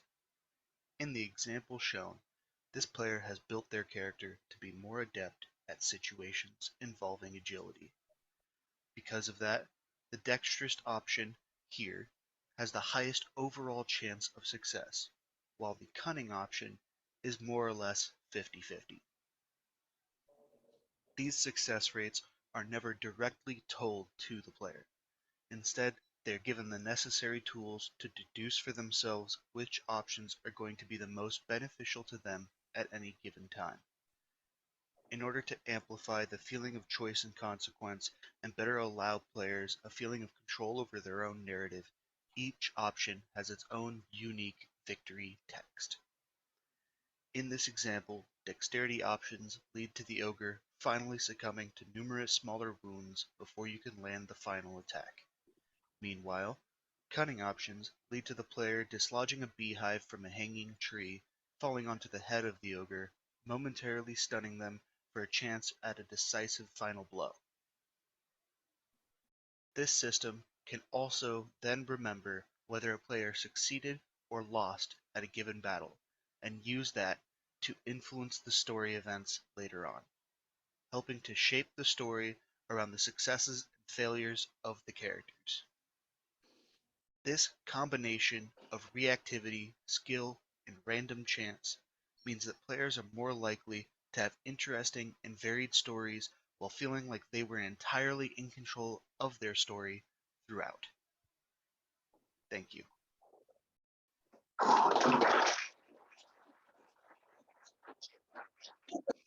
Great job, Michael. Questions for Michael? Professor Margaret. So I know you have this awesome opportunity to take your SIP right into production studios and get it worked on. And obviously, when you have that, you have a lot of people helping you, create more content. What is your goal now? Are you going to go another term with production studios? Are you wrapping it up? And what are the extra features that you want to add beyond what you've already created here? So through the first semester in production studios, we've gone through about half of the story that we plan to incorporate in the full game. So ideally, we would like another run through production studios because we feel like if not the next one, when we could finish it out, then possibly a third to really polish it and make it into a well-rounded project. But yeah, the extra reactivity that we're planning to incorporate would be things like different abilities. Instead of it bringing you back to the first encounter text, would be if you go through one dexterity option, say, then the next one will start with a dexterous description of what's happening, and then you go from there, so that it's more of a continuous stream rather than a loop of checks, in order to give it more of a streamlined feel and more of a story feel rather than, and make it a little bit less gamey, if that makes sense. But yeah, that's what we're hoping to incorporate, given the number. Awesome, thanks. Rita. I think like I used to play like those. I used to have those on the phone text adventures, and I made a couple too, but I don't look like you. But what is that? I was okay. So with Choice of Games specifically, I found those myself because I'm a fan of Vampire the Masquerade, and they did a partnership with Vampire the Masquerade. So I found the Choice of Games label through that and found that I really enjoyed that kind of like text-based novel / game element. And so I started playing a lot more of them. And because my passion in game design is narrative and is telling engaging stories, it kind of naturally fell in that it'd be a great way to try to make these stories more engaging and more adaptive to the player. Any other questions? Mr. Prater? Two questions. First of all, when you put up the program and stuff, what type of format was the data recorded in? Was it XML? Was it JSON? Do you know? It's Java. Okay. Is the coding language. The application I was using specifically is because Choice's script is a open source script. It's a third-party program that kind of usually it would just be edited in Notepad. Okay. But that third-party application color codes things and makes it a little bit more user-friendly to add in your own like systems. Well, yeah. Well, welcome to the world of IDEs. Now, the other thing, and I know because of the process you went in, it kind of locks you in. But something that might be interesting is formatting this for a web page or for a series of web pages. So then, go ahead. The test run that was shown was actually running on a GitHub. Oh, cool. Yeah. The choice games themselves can be run in browser, or they can be downloaded as a secondary application. But currently for our builds, we have a live build that's up on a GitHub website. Nice. Any other questions? Yes, David. So I love the project. I think that is really cool. Do you have any like plans on adding like RNG or any AI stuff? Because you could easily market this towards D&D players and having that go through. There's a touch of RNG, like in the background, there's a percentage chance of keeping options. So it's not just if your skill is above this number, you succeed. There's a slight randomness to it that kind of adds a chance for more unique stories. But yeah, the idea is it's kind of inspired by the style of rule top with that, like there is a element of chance, but if you're heavily spec'd into a certain area, then you greatly increase your chances of success. Patrick, did you have a question? Yeah. Would you consider using AI as a way to have it react to the player's choice? What's the story? We haven't looked at incorporating AI into choice script, but it's definitely something that we could do. The only problem is that, especially with ChatGPT, that there's still a high occurrence of AI hallucination, where they'll come up with something that's out of nowhere. So it would be something we have to heavily test to make sure it operates correctly, but that is. Professor Aaron Jones via Zoom says, this reminds me a lot of Legacy of Dorm, a Herald of Oblivion. Yes. I believe you explained a little in the video character creation. If that's something that is in there, can you kind of explain?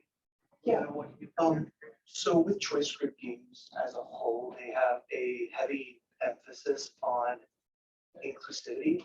So a lot of them allow you to, in the beginning, choose your name, choose gender, sexual orientation, pronouns, all of that. And so with, especially with the more RPG based ones that I've played, you also get the chance to pick what kind of person are you, and that can develop into what your skills end up being.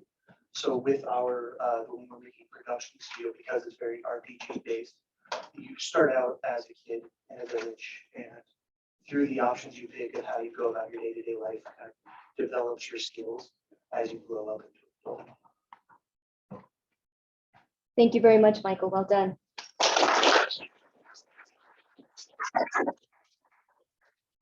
Next up, we have Rylan Keeley with Pixel Art Palette Analysis, game design major who pitched his project to Game Art and Animation. Colors are hard. There are a lot of different rules that one has to learn before they can employ color theory into their craft. Terms such as complementary, monochromatic, saturation, values, and the like can be very overwhelming to anyone trying to learn art. But what if there was a program that could help people learn about color theory while also providing analysis on the user's own art? Introducing Papaya, the pixel art palette analysis tool. Papaya is a simple, user-friendly application that can take a user's inputted image and produce all sorts of data involving the colors of that image. It can give the user the palette of the image, overall saturation and value, and it can even provide color groups for the image.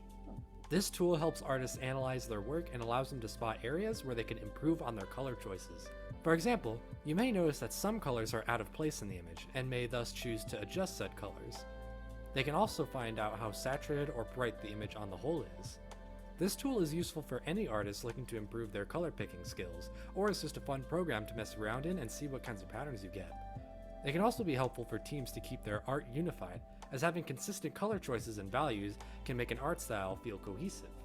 Papaya is written in Python with the help of a multitude of libraries, including NumPy, tkinter, and OpenCV, the latter of which is responsible for most of the image processing capabilities of the program. When given an image, the program goes through and catalogs all of the unique colors in an image, and from there it can gather the hue, saturation, and value data from all of the unique colors. Using another library known as matplotlib, the program can produce a graph of the hues and saturations of the image, which can produce some interesting results depending on the image. The program works best with pixel art, since works of pixel art tend to have lower color counts, and thus the program can more quickly analyze the piece. However, the program does work with larger non-pixel art images as well. There's a limit to the exact number of colors that can be processed in an image, 256 colors to be precise. It can also take quite some time for the program to finish processing an image. This is my first time programming in Python, so there are likely lots of optimizations that can be made. So this is Papaya in action. As you can see, I have the Papaya source code here. It's all written in Python with a bunch of libraries imported. And now I'd like to showcase what the sort of process is for picking images in Papaya. So the basic idea is that you enter an image and it takes some time. So it goes through and it catalogs all the colors that it finds in the image from top left to bottom right, and then it spits out this data for us. So it has a plot right here and some stats about the image right here, and I can explain what these mean. So the average saturation, this is what the saturation looks like. So here it's a value of 0.4, so it goes on a scale from 0 to 1, and 0.4 is like a medium. And then average value is pretty low because there's a lot of blacks and dark purples and dark blues in this image. Color groups, we got reds, these are sort of these bits in the background. We got yellows, sort of the skin tones, and of course we got blues and purples, which are pretty obvious. And then for this hue saturation plot, we mostly see our colors here. So all the colors are graphed onto this axis with hue at the bottom and saturation at the top. And what this can show us is sort of our color group. So we can see that the piece uses a lot of blues. So that's what this area is representing. We see like a straight line here, and it goes kind of makes this L shape. And we got a couple of bits of reds, of course, some reds in the image. Hue wraps around, so it starts at 0 is red, and then between here is yellow, this is like green, and this is blue, and then over here is purple, and then it wraps back around to red, so we might be seeing some of that as well. Here's another image. This one doesn't take as long because it's not as big. The bigger the image, the longer it takes to process, so this one is not as clean of a color palette. As you can see here, we got a lot of very similar shades, so even if the colors are like one value different from each other, the program will still pick that up. So it can be useful to know if there's a lot of clutter. On the hue saturation plot, we can notice a big clump right here, which is in like the bluish purplish space, which makes sense because there is in fact a lot of purple. And we got a bunch of red too, which signifies the fire. Here I'm getting an image of Spider-Man. You see we run into the limit pretty quick here. It's mostly just getting the colors of like the wall and the door. But it can be interesting to see too. We got a lot of clumps sort of like spread out here on the reds and a little bit sprinkled in on these other colors too. That has been a live demonstration of Papaya. Papaya can be a very useful tool for artists looking to learn how to apply color theory to their own art, and the program's functionality has so much room to grow. There's plenty of other features that could be added in the future, such as suggesting new colors to add to the image, or allowing the user to edit the image in real time. With more time and resources, this project can become something as essential as Photoshop. Papaya is a pixel art analysis tool that allows users to analyze the color data from their art. There's so much potential with this project and lots of other ways that this could help artists improve both their skill set and their workflow.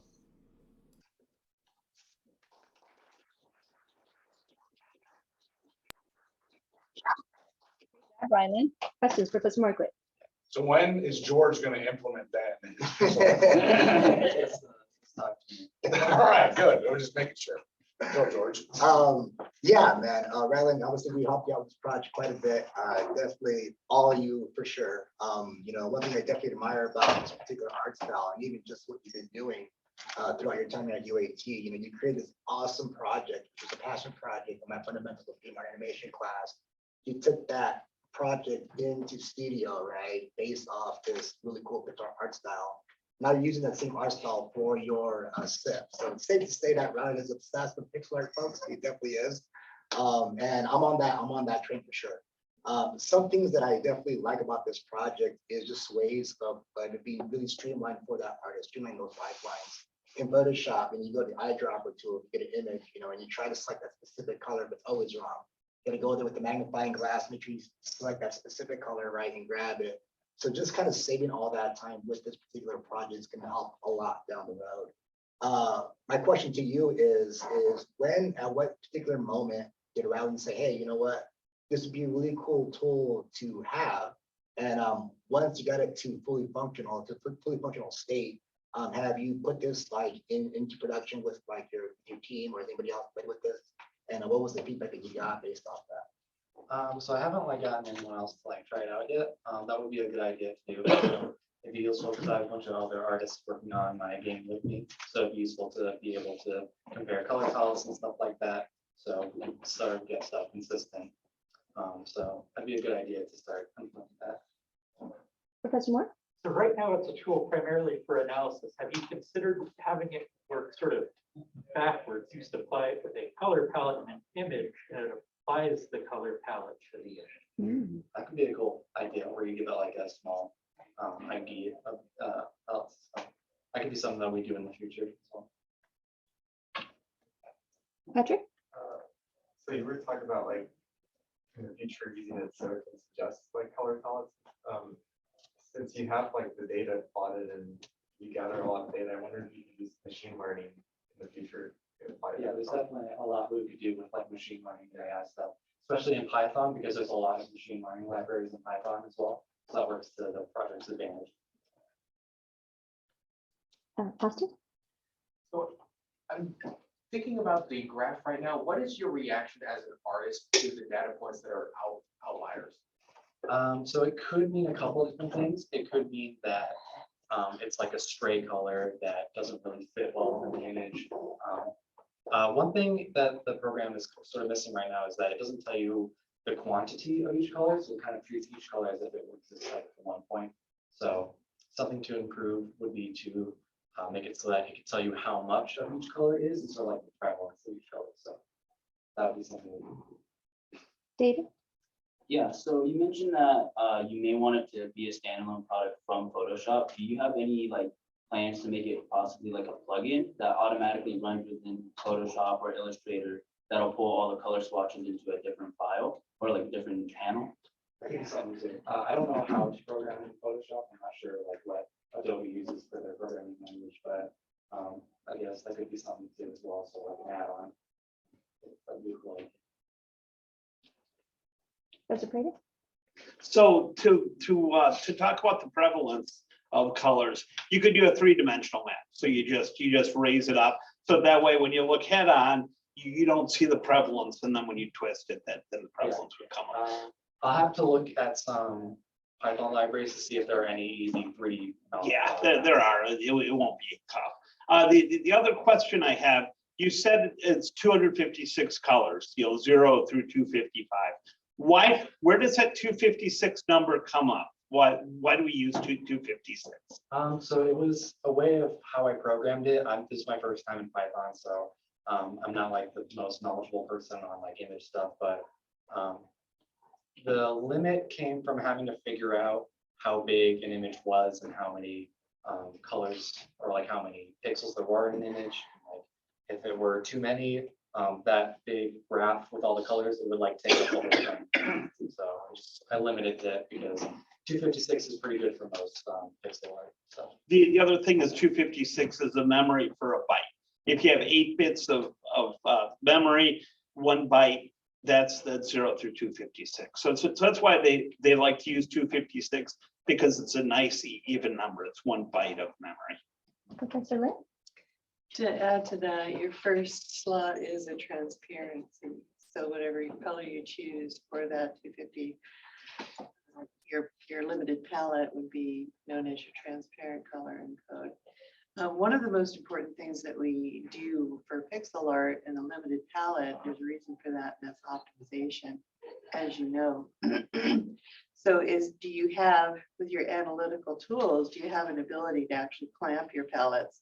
You pointed out the range of very light tones. So clamping that down to 1 or 2, maybe incorporating some of your other palette choices to create dithering patterns to simulate a tone of a color. Do you have any plans for continuing to develop your functionality? that could be something that we do in the future. Yeah, that could be an interesting idea. It depends on like where my schedule lines up. I'm pretty busy. Thank you very much, Rylan. Well done.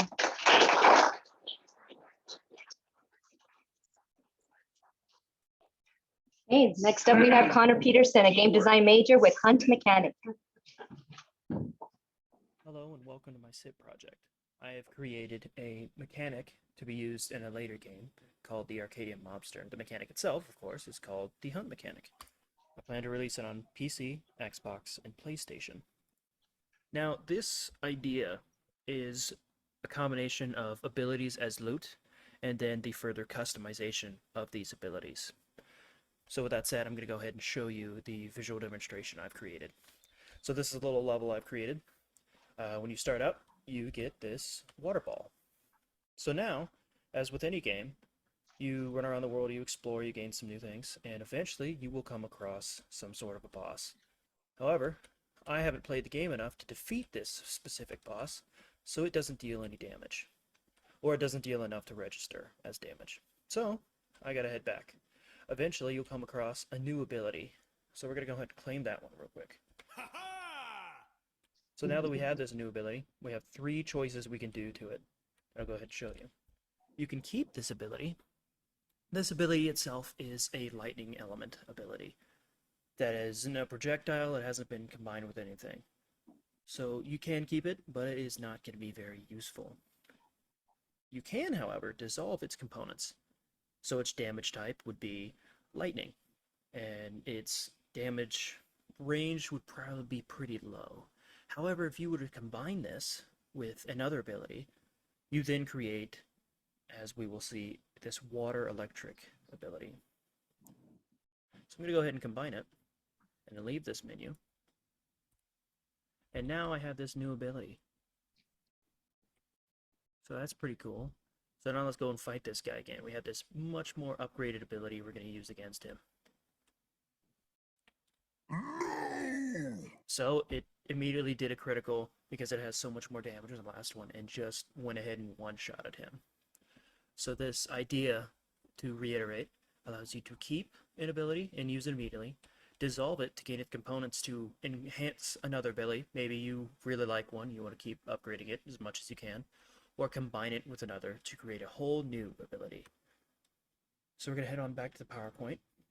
And for another visual idea, you have a lightning ability, you have an armor ability, and in combining them, you create a damage over time armor that has armor effects, it reduces damage, and deals lightning damage to enemies when they get too close, which is pretty overpowered, but pretty cool as well.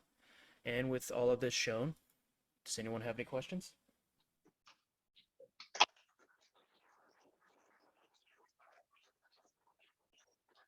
Connor, are you there via Zoom? Nah, Hi, Connor. how you doing? Professor Markwick. So Connor, what was your inspiration for your idea? Like, where did you come up with it? How did you refine it? What was that process like? In the first game class I took, I created a big game design document where I had the idea of in the world where you would play, everyone has some sort of unique ability that could range from anything you can imagine. And I thought, how cool would that be if that was a mechanic where as the main player, you can go out and find somebody who has a cool ability and you can just have it. And then every playthrough you do, you find different ones through the campaign that change all of it. And I was like, that would be an amazing game to play. It'd be a programming nightmare, but it'd be awesome. Any other questions for Connor? Raven? So I like the idea because there's never really been, well, at least from my knowledge, I don't know if there's been like an ability system that's like you can actually just reform. Sorry, I can't quite hear you. I I tried to hear the first bit, and then I was like, nah, I don't know what he's saying anymore.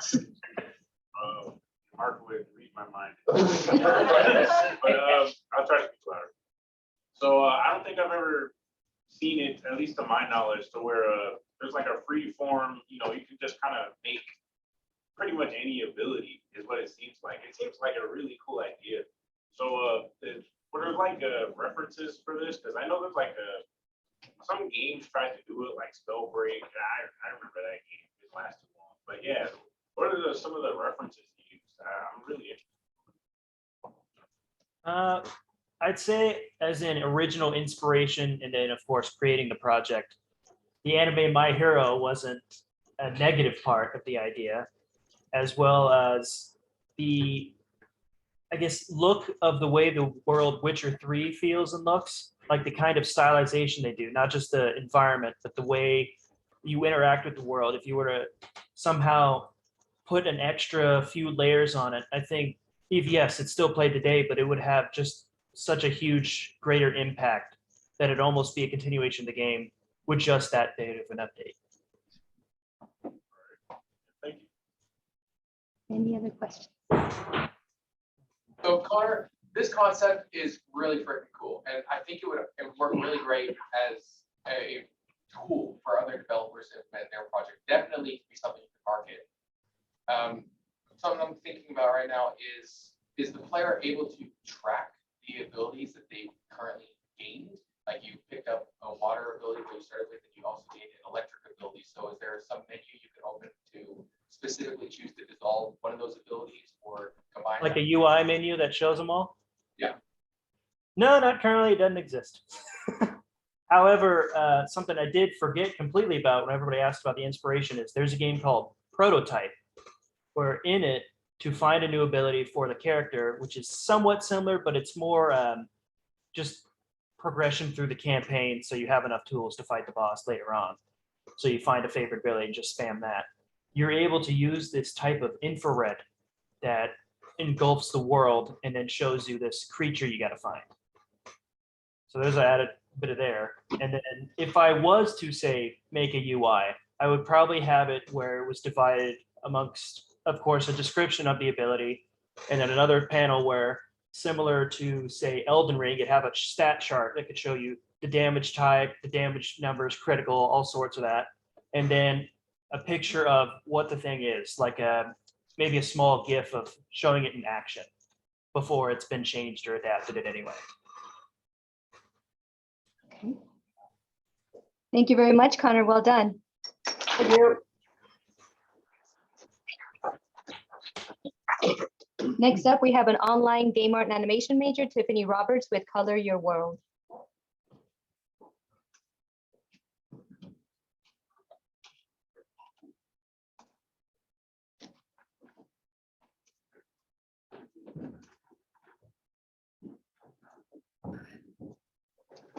Remember when you were a kid coloring inside of a coloring book? What if you could do that with a twist? Have you ever played a game where the world changes right before your eyes? In a colorless world, you are set on a quest to bring back the color of life. This game will have you testing your skills in a variety of puzzles to restore life and color. Hi, my name is Tiffany Roberts, and this is my SIP, Color the World. Color the World is a first-person 3D puzzle game. My programmer Elijah and I have designed the game to allow the player to obtain a color. They can do this by completing different types of puzzles to bring life and movement back to the world. The player will be able to obtain a color once they have completed a puzzle, and they must place it into the centerpiece. This will allow it to activate. Therefore, the color will go through the world, turning everything that was originally that color into that color again.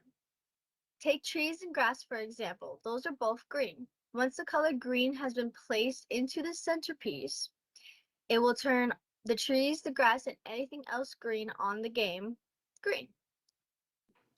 To go into the puzzles, the first puzzle you will encounter is our unscramble one. This one you will move the boxes to form the correct word. Once you do so, you'll be able to obtain the first color, which is blue.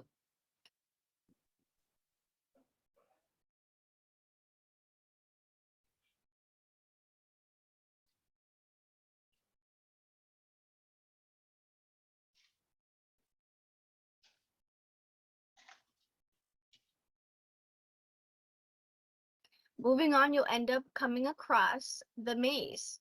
This, you find the correct path, and once you do so, you will obtain the green color.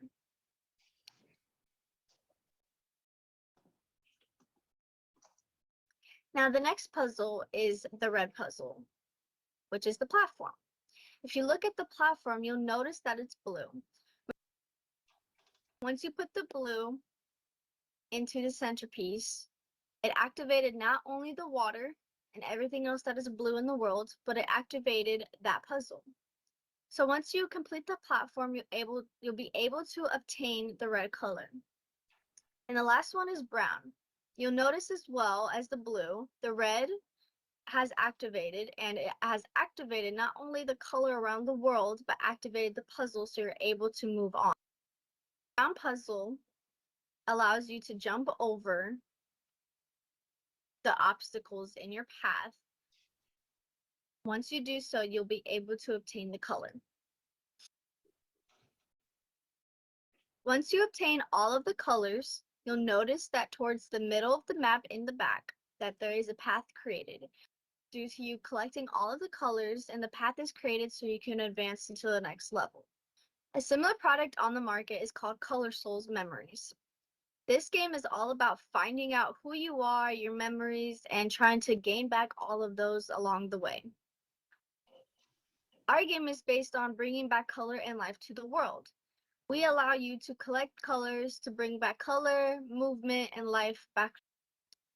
There are many different types of games out there, but there isn't Color the World, a 3D puzzle game. We will change that and allow you to broaden your gaming. You'll be making the world brighter just like you did when you were a kid coloring your coloring books. Thank you so much for taking your time and listening to my SIP. I hope you enjoyed it. If you have any questions, please let me know. Thank you.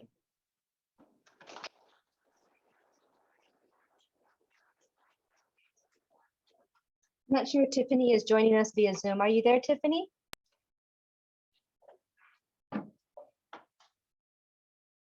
Okay, I don't believe so. Are there any comments for Tiffany's project?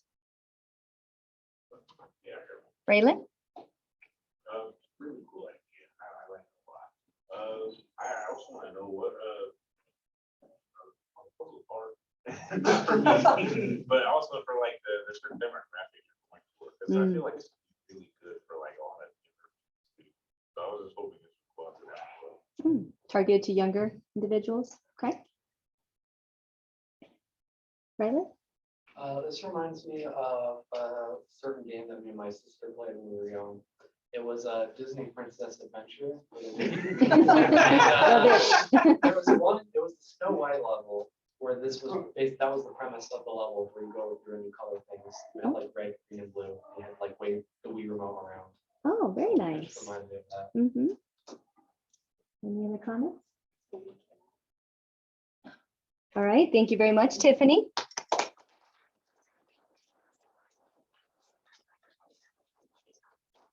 Now we're moving on to our next online student presenter, a VR major, Heather Stone with Book of Gates Portal game.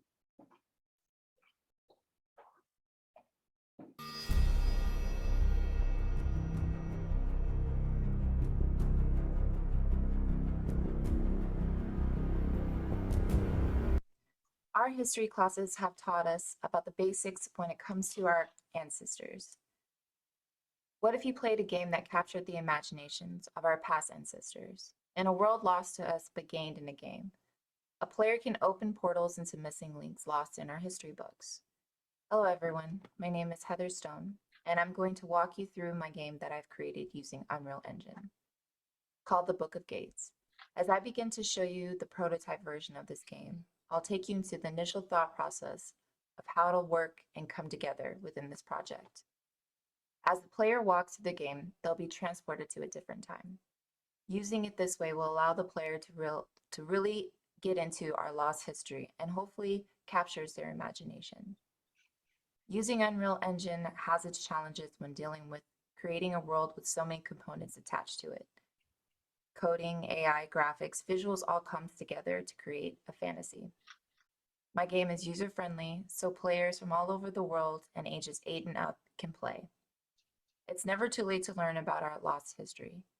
Noé talks about how they were able to build the pyramids. One limestone block equals 2.5 tons. Being able to carry that, it's extremely difficult, and how they say they can only use copper chisels to shape the limestone doesn't make much sense. We cannot replicate doing that in our own modern time. I know this is only the beginning of what I envisioned for this game. It'll only get better from here.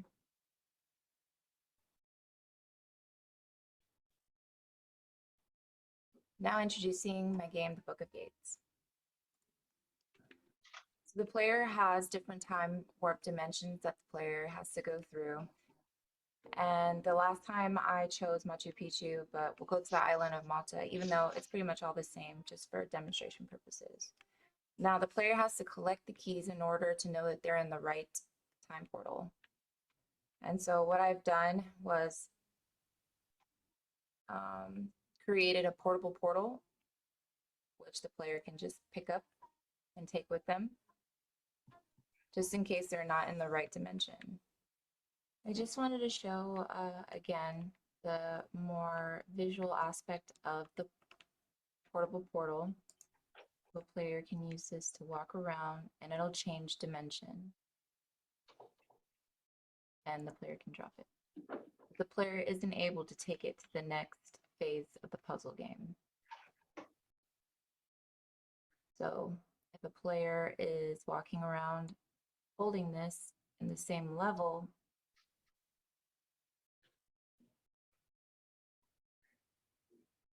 then he can look over here, drop it, and there's a key hiding in there. And also, the player cannot be seen.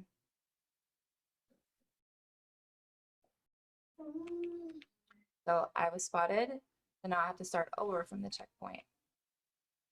So now I have it to where I can kill the AI player before I'm seen. So on the top left corner is a killed and not seen, so I can move on and collect my key. I also had put different blocks in place because in the different worlds, it's going to be hard to get through.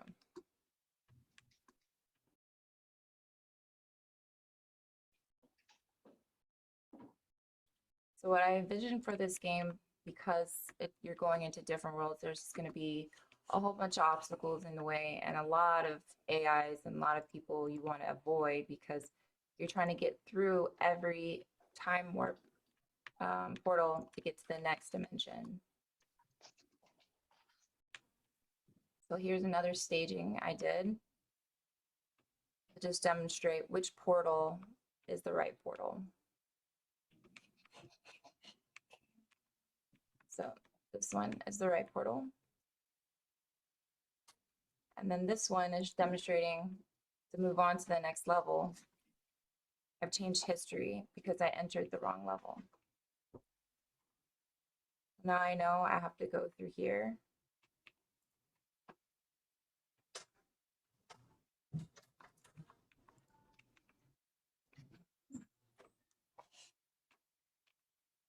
And now I have the key again. So that's it for my updated book of gate concepts. I hope you guys enjoyed it. Thank you.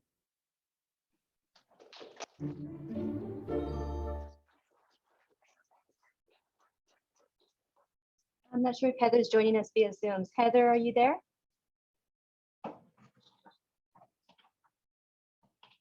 All right, I don't believe Heather's there. Any comments on Heather's project? Raylan. But I like this is way more tricky, which is actually I kind of like this because I'm pretty sure it's like one of the puzzles, but I like the maturity. Like, a lot more puzzles that you think a lot more, and I really like to see where this goes from here. I really like to see some of these puzzles. You want to see where it goes from here? Okay. Professor Moore. Just a comment because we don't have here to answer the question here. What she did with the portals is technically challenging to do very well. She did a fantastic job. Portals are difficult. She did an awesome job. Yes. Professor Portillo. Yeah, just a comment. Definitely admire her grit going into this project. She's coming in as a game art animation major, yet she covered all facets of game development in this particular project. And as a ancient history nerd, I would like to see a lot more of what she can do with this, particularly if she's able to alter history in a way. How cool would that be to just kind of experiment in that specific kind of world? So kudos to you, Heather, for a fantastic project. Professor Markwood?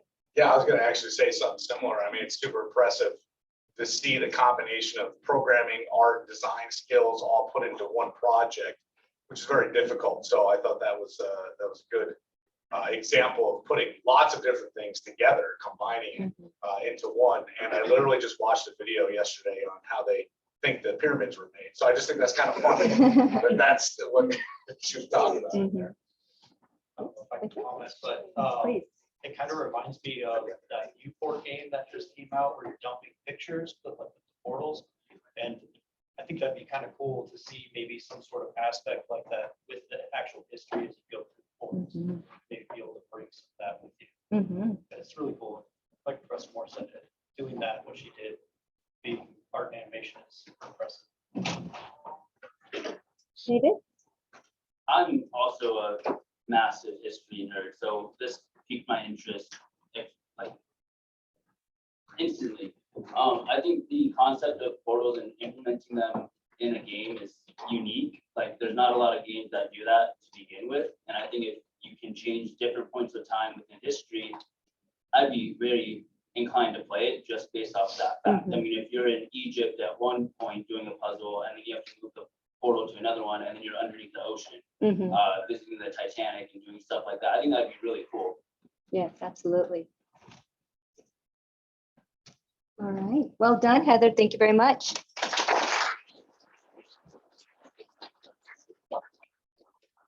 We have another VR online major, Blake Mather with VR arm synchronization unit.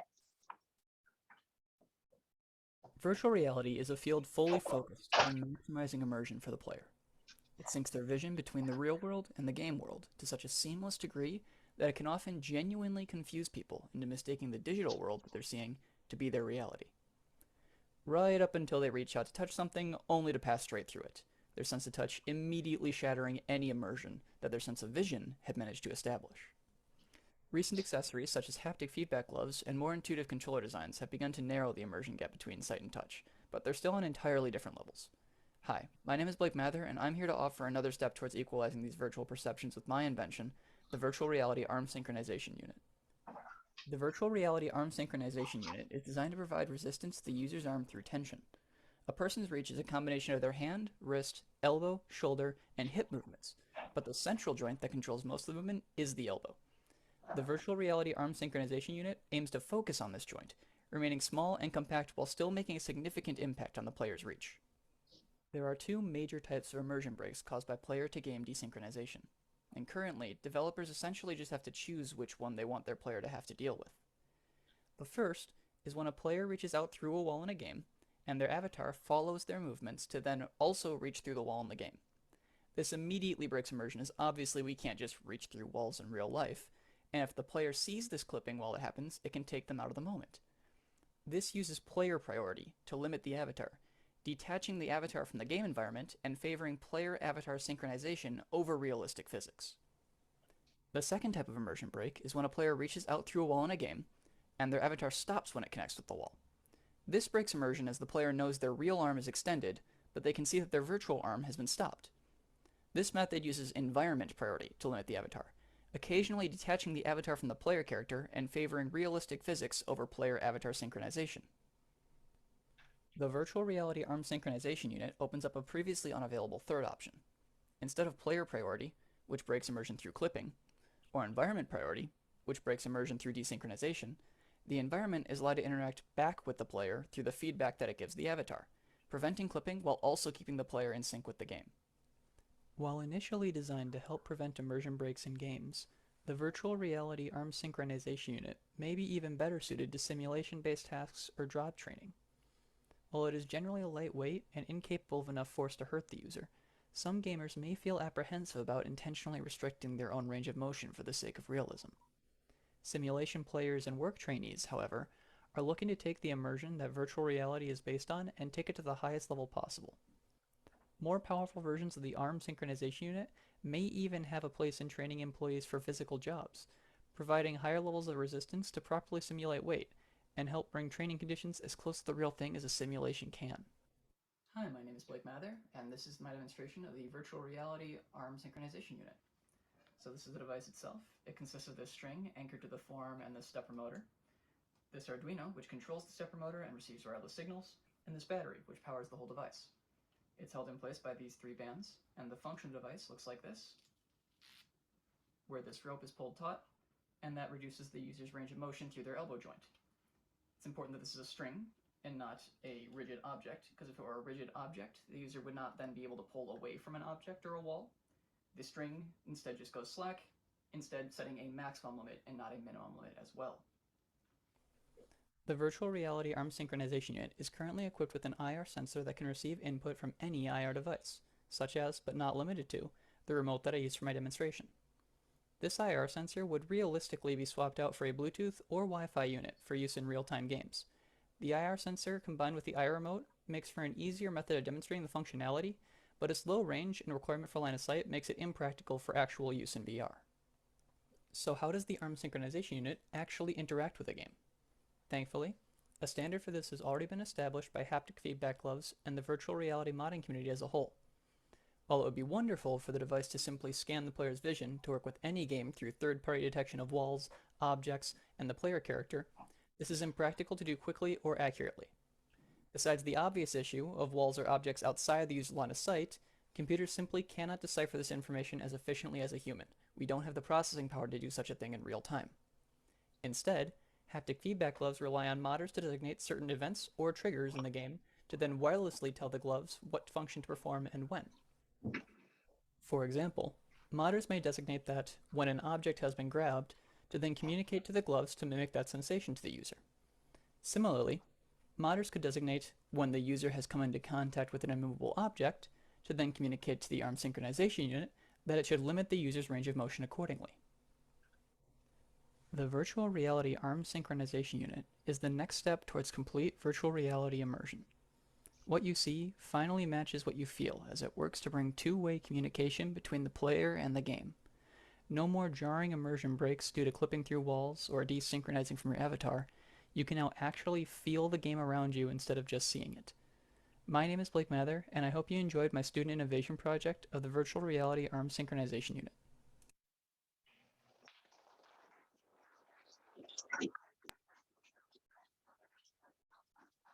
I'm not sure if Blake is joining us. Blake, are you there via Zoom?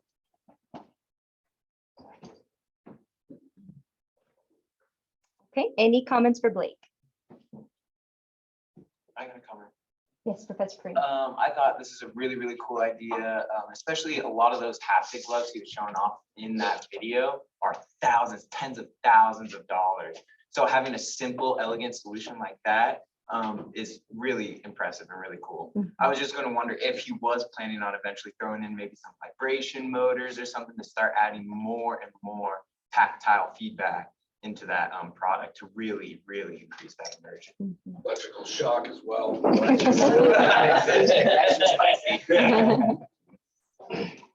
Actually, what you could do is you could pulse the tricep to block the bicep from activating. So your body would act as its own limiting factor for it. You could You change yourself over and over.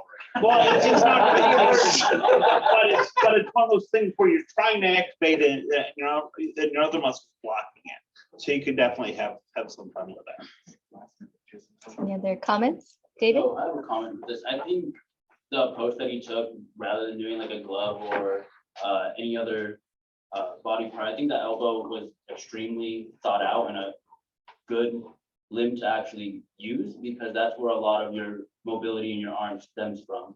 I mean, if you're picking up stuff, you can simulate pressure being built in the haptic feedback that can stimulate picking up a weight or picking up a laptop or picking up like a weapon or something along those lines, and simulate that weight, kind of like when you're doing a bicep curl. You feel the pressure in your bicep and your elbow more than anything else. I think that's a very innovative way, because I haven't even heard of any other company using like a elbow sleeve or anything to simulate that at all.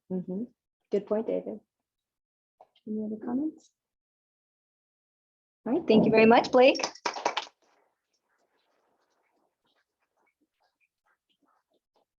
Next up, we have Brett Hopman, a game design major with Beat Suite. This is an ordinary everyday hammer. It is a tool designed to do two things: drive nails into a wall, or tear them out using the back end of the hammer's head. It is very different when compared to a common screwdriver, a tool designed to screw in or unscrew bolts from any surface that you may want to. In the world of game design, we have many such tools. Ones that happen to be very widespread in what they're intended to do, such as Unreal Engine or Unity, or ones that are very specific and granular, such as C++ or Photoshop. So there's currently a hole when it comes to up-and-coming developers, where certain things cannot simply be made through simple and accessible means. And that brings us to the topic of today's discussion. This is the Beat Suite, my student innovation project, and a tool designed to help up-and-coming developers create rhythm game mechanics, rhythm gameplay, and test those mechanics and gameplay through a wide variety of different tools in a single package. My name is Brett Hoffman. I am a game designer here at University of Advancing Technology. And to start, what is the Beat Suite? The Beat Suite, in a summary, is a developer tool that is used for the seamless creation of rhythm games, whether it be additions to an existing game scenario or a rhythm game from start to finish. The Beat Suite works through a variety of core principles, the first of which is that we want it to be a standalone tool, such as Photoshop or Maya, in which developers are able to open it separately, as well as export any creations or progress that they make directly into other tools, such as Unity or Unreal Engine 5. We want to prioritize ease of use, creating a simple and understandable workflow for even basic developers and designers that want to get their hands on solid rhythm game tools. and it is designed to both create and test any designs made in it in a single complete package. That is all to say that the Beat Suite is an easy to use and specialized tool that is created with all rhythm game developers in mind, both junior and senior.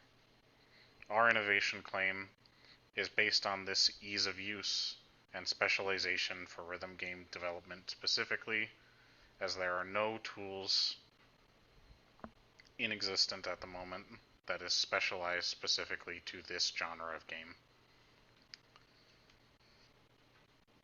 Next up, I'll be showcasing a small demonstration of what the Beat Suite will be able to do. To start, we'll open up the program, let it load for a little bit before it lands us on the new project screen.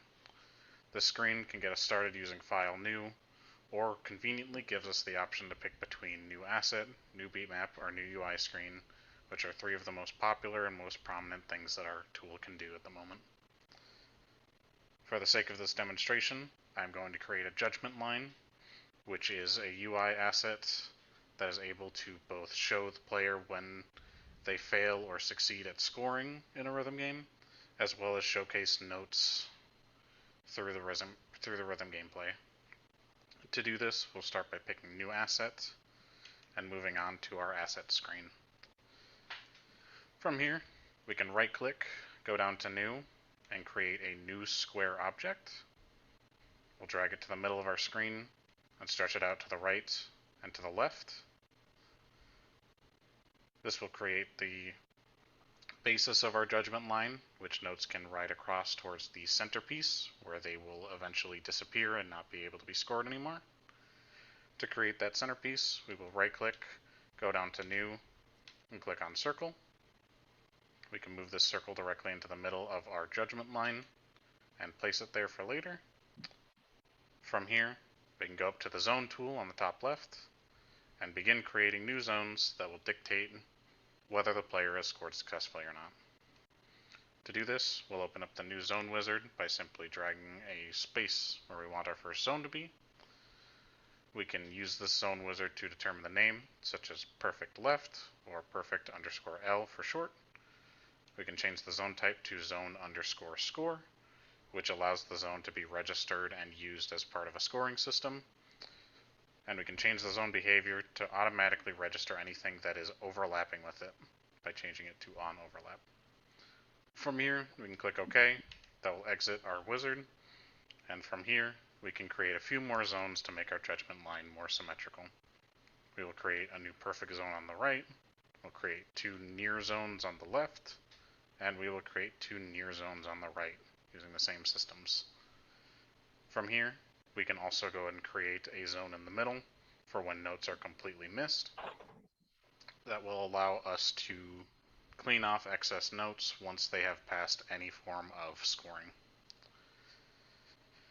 To have our judgment line function completely, we'll also create a zone on the right and a zone on the left for notes to spawn from.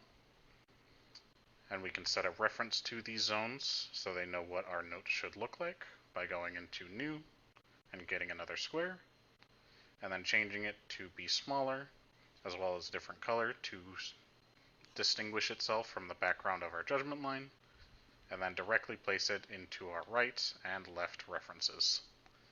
This will automatically generate a path towards the nearest miss zone, which in our case will automatically get it set up perfectly to travel along our judgment line. So this is our completed judgment line.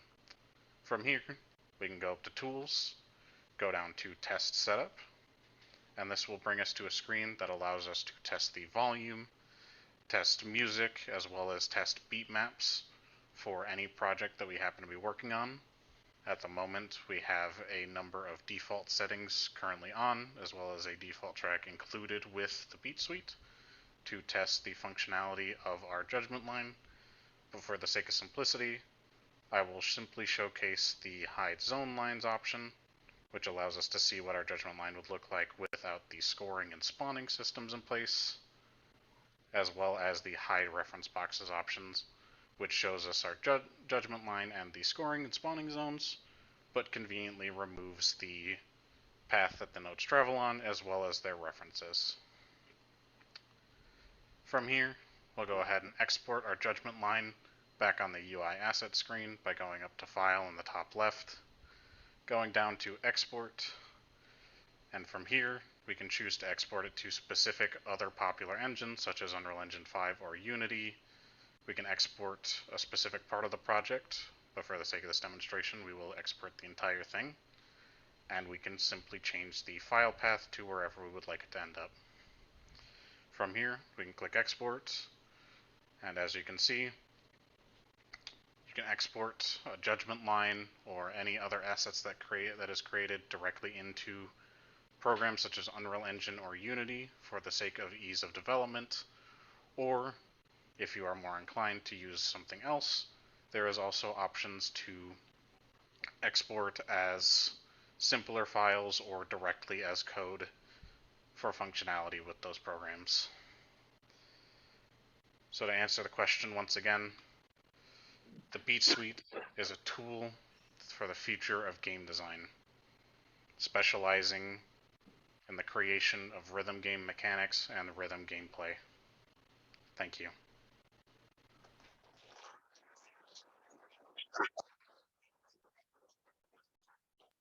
Brett, are you joining us online? I'm here in person. Oh, hi. Hi, Brett. All right, questions for Brett. Professor Markwitt? So I know I've never heard a student go, man, I had all the time in the world. I got everything done I wanted to get to, when my SIP was finally presented. I guess my question for you is, if you had more time, what would you add? What would you keep doing? And where do you kind of see this project going in the future? If I had more time as well as more resources, I would probably like to get a small team together so that way I could develop a fully functional and testable version of the most basic version of the Beat Suite. The presentation shown today was a incredibly simplified version that was intended to showcase how the Beat Suite would work through relatively simple processes, but the scope of the finished project would be something a lot more versatile and a lot more focused to allow for a variety of different tools and different creations to be made. Patrick? So from what I saw, the judgment zone is has to do with user input, right? Yes. So my question would be in the future, would you support a different type of judgment zone in terms of mouse beats movement, similar to OSU? In a finished version of the product, of course, that would be one of the first things that we want to go and implement, the ability to provide a few different ways to create assets that users can interact with as part of a finished game. Any other questions for Brett? Austin? I just want to add that your GUI was extremely pleasing to look at. Thank you very much. Any other questions? All right, thank you, Brett.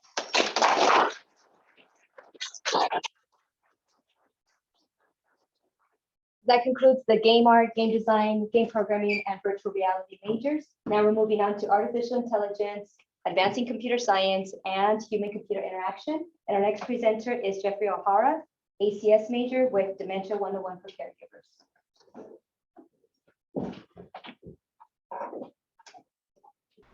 Did you know that in America, statistics show that 52% of the population knows someone with dementia, while 43% know a family member, and 70% a grandparent? Currently, 1 in 3 seniors die from Alzheimer's or another dementia type, killing more Americans than breast cancer and prostate cancer combined. As of 2023, there are 6 million Americans living with Alzheimer's, with this number expected to grow all the way up to 13 million Americans by 2050. This means that more people will be caring for a loved one with dementia. New studies show 1 in 6 millennials with the average age of 27 are now caring for someone with dementia. With the rise in dementia, it is estimated that more than 16 million Americans will have to provide more than 17 billion hours of unpaid care for family or friends that have been diagnosed with dementia. Hello, and welcome to Dementia 101 for Caregivers. I'm your presenter. My name is Jeff O'Hara. Dementia 101 for Caregivers is a free mobile app that I have created to help educate the most basic layperson on the 5 most common types of dementia, along with symptom management techniques. The goal is to help relieve some of the burden that falls on these caregivers' shoulders by providing them with the information they need to help their loved one maintain their quality of life as the disease progresses. This app is unique in that there's no currently anything on the market that allows for education and management based on the 5 most common types of dementia. The application process to bring this project to life started with simple wireframes and a lot of research. The project was organized into sprints, keeping track of progress as I went. Sprint planning allowed me to map my project out and give myself timeframes for each phase of the project, as shown here in my sprint planning log. What began as a simple idea slowly developed into an organized program, as shown here in one of the test phases of the project. The program was created using React Native, and the app went through several debugging stages until I was satisfied with the final product. I will now walk you through the final application. To open is the welcome screen, where all 5 most common dementia types are displayed, along with the symptoms button and a reference button. My target audience is the average person over the age of 50, so I wanted to keep the design of the application as simple and easy to use as possible, given that the average older American may not have the tech savviness that we are so accustomed to. The app is meant to be helpful and not to cause stress or frustration with a complex user interface. Here we can click on the Alzheimer's button and see that we are in the information portion of the app that details facts about Alzheimer's along with some visuals. As shown, it provides the user with an explanation of what happens to the brain of someone with Alzheimer's. It breaks the disease process down into 3 basic categories: mild, moderate, or severe, with each stage given a typical range of how long each stage should last. For mild, we see that visual impairments begin with the visual field limited to 12 to 24 inches in front of the individual. I have embedded links with the information sections, as seen here, which will direct the user to the symptoms portion of the app. By pressing here, it takes me to the Vision Symptoms Management tab. This section is meant to provide basic information and strategies to assist caregivers when it comes to visual impairments of dementia. As seen here, it gives a description with an example of the colors that are best to use in the environment of someone with dementia. Calming colors such as light blue or green should be used instead of colors like red or orange, which will overstimulate the brain. If we go back to the home page, we can go into the Vascular tab, which contains general facts and information on vascular dementia. Also included are visual diagrams and preventative illustrations. Let's go back to the main screen and look at the Symptoms tab. Here the user can search through the Symptoms section, or they may do a specific search for an individual symptom or problem. For example, if the user is having trouble getting your loved one to take a bath, rather than search through the sections page by page, the user could simply type in what they needed help with. In this example, I typed bath and it took me to the activities of daily living symptoms section. This section refers to personal care activities such as bathing and dressing. It details strategies to help make bath time less stressful for the individual and the caregiver. An example would be letting the individual with dementia feel in control. If the person is in mild to moderate stages of dementia, then it may benefit from giving them a choice, like asking them if they would like to go wash up, staying away from the word bath. By doing so, this makes it less of a demand and gives the individual with dementia some semblance of individuality and dignity. Scrolling down, there is a visual provided to show how a bathroom should be set up for someone with dementia. I embedded links as seen here, which say press to learn more about vision and color, which takes us to the symptoms management section. Going back to the symptoms screen, we can go to the cognition tab, which provides the user information on memory, thinking, and attention. An example for the information provided to help with memory is to use a calendar to mark the days, which will help your loved one stay oriented. Another tip is rather than to confront the person that they are about the date, to give positive words and gestures and use conversation to redirect the person to something else. Avoid confrontational phrases such as telling them no directly and that they are incorrect, as these will trigger confusion and aggression, which is the opposite of what the app is intended for. Dementia 101 for Caregivers is specifically dedicated to providing all the key elements one would need to accomplish these goals. Finally, going back to the main screen, we can view the references, where images and information are credited. In the future, to monetize the application, I would like to have a monthly membership that would allow members to access forums, extra information monthly, and access live streams with professionals such as speech pathologists. At some point throughout your life, you will know someone who suffers from dementia. It is a devastating illness that robs people of their memory, their communication abilities, and their dignity.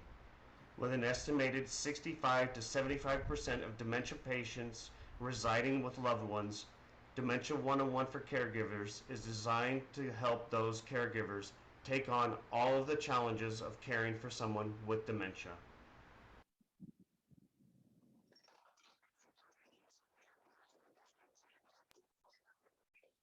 Thank you. Are you joining us today? Yeah. Any questions for Jeffrey? Professor Hinton? Jeff, just have a comment that your work is absolutely a really large contribution to the community, and thank you for that. Thank you, Tony. Professor Perrine?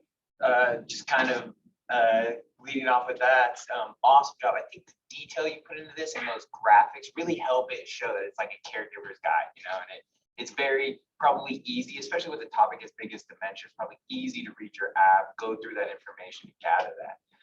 I think at the end you were mentioning trying to add in like interviews with doctors, especially with the prevalence of like telemedicine nowadays. Is that something you've thought about, like adding into your app, like being able to connect and like have appointments? It's actually not so much with doctors. Doctors, surprisingly, are the worst to do this. My wife is a speech pathologist, and she is constantly going behind doctor orders and correcting them because they are ordering the wrong things from what they are allowed for their diets, all the way up to their diagnoses. So it is something that is more in the realm of someone in the specialty of dementia. So I would like to see that implemented. Forums and, like you said, the live streams would be incredible because there's nothing like this on the market, and the involvement from professionals wanting to get involved in something like this is just overwhelming. I think that would be great, especially given that personalized touch in that treatment, which is so crucial in medicine, stuff like that. Great job. Thank you. Professor Ray? Yeah, just a great job. I have several family members that are dealing with this right now, and this app would be really helpful for them. So do you have any time frame?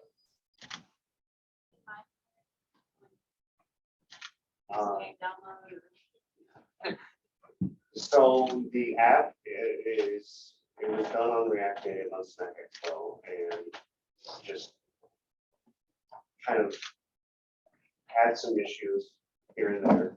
So I'm still working out some bugs. But ultimately, I would like to see it put on the App Store and made available for everybody. Let us know when that happens. Now that you're off, out the real world. Any other questions, Michael? When it comes to the inclusion of healthcare professionals, one model you can kind of look at is like BetterHelp, the way that they allow you to connect with a personalized vision. So like the way that they help people connect that way is one way that you can try to build that. And also, are there currently or are there plans to include accessibility options, like being able to increase lettering size, word font size and stuff like that for easier readability? Because I know my mother is almost legally blind without her glasses, and so options like that are really important. Yeah, that would all be detailed in the. That's great. Did you produce the content on the slides, or did you get it from somewhere else? No, I had to research that all. My wife has all the medical journals and she kind of pointed me in the right direction, but it was all my research. Okay, cool. One thing you might want to do is add references on the bottom of the slides directly, so that they can go to the first order materials. I mean, it's great and it looks great and the pictures are great, but just to have them referenced so that we know where they come from. Yeah, I've got a separate references tab. Yeah, but I mean, for each slide at the bottom, have a references there, because, going back and trying to scroll through, 20 references. I mean, you had a lot of material on this because it's a well thought out project. But to just kind of hyperlink it or anything. Yeah, that's what I was gonna say. You was like, I mean, hyperlink. Yeah, that, or even the best is just have the references. Your reference page is great, and then put a reference at the bottom of the slide. So it's out of the way. It's at the bottom, but that way they could see where the stuff comes from. Right. So distinguishable. Exactly. Right. And also just staying right on the same page, that figuring out that Yeah. does help give you some kind of confidence in what you're reading. So you see that it's readily referenced, that it's like, okay. Research. Yeah. Patrick? Have you considered including like an autofill or related searches option in terms of like the symptom search aspect of, like, for example, just in case like a caregiver would look something up specifically and they don't find it, but that information actually is there? Yeah, and it's just more in getting and adding more details to the app itself. I wanted to, and in a given time, was only limited to just basically focus on the 5 basic common types of dementia, the ones that we're most familiar with. There's actually over 200 types of dementia. So to really nail that all down into one app within a given amount of time is it's just too much. But ideally, yes. Thank you very much, Jeffrey.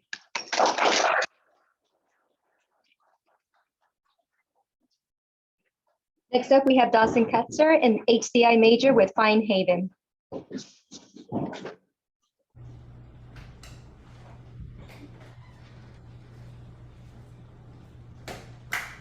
Question. Do you have a room that you just don't know how to decorate?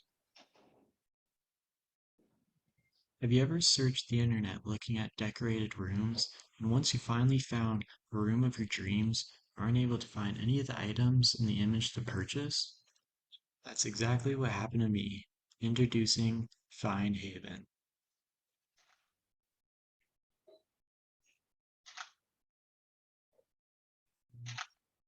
Hello, my name is Dawson Katzer, the creator of the Fine Haven app. Fine Haven means quality safe spaces and is a fitting name for an app like this. It's meant to help individuals shop for decor using images that's free, quick, and easy to use. Starting your journey with a homepage, you're greeted with a Find Your Decor button. And if you scroll down, there are trending images that individuals have liked and are currently the most popular for that day. When clicking the Find Your Decor button, this transitions you to the filter section of the app. Here is the first filter page. where you select the room you're looking to decorate. Once you have selected a room, it brings you to the last filter, which is the style page. This page is responsible for the type of design the room will have. If you don't know a particular style, you can click on the information icon, bringing you to a page that shows you a short description of each style, as well as an image for that particular style. Moving back to the styles page, once you have selected a style, then you are greeted with a gallery page with images of the room and style you have previously selected. Once you click on an image you like, it opens that image full screen, displaying clickable pins, all the decor, and even furniture in the photo. On the bottom, shows who took the image, as well as a button that can hide the pins so that the whole image can be viewed. These pins show the price of the item as well as if it is in stock. If the item is not in stock, related decor will be displayed. In the top right corner, you can like the image, which will be added to your likes page located between the home page and the shopping cart. Once you find an item you would like to buy, just click on the shopping cart icon next to the price. This will add it to your shopping cart section. Clicking on the shopping cart when you're ready to buy the item displays the price, name, and where the original item is being sold. Once you click on the buy button, it will redirect you to the manufacturer's website to purchase the item. If you want to start your journey again, going to the left of the home page, there is a quick access button that takes you back to the filter page. Finally, on the very left-hand side of the main menu, we have the profile page that allows you to share your favorite likes and styles you have explored previously. All of this makes for a quick and simple app, helping individuals like you and me find decor with ease. Thank you for your time and enjoy your new safe space with Fine Haven.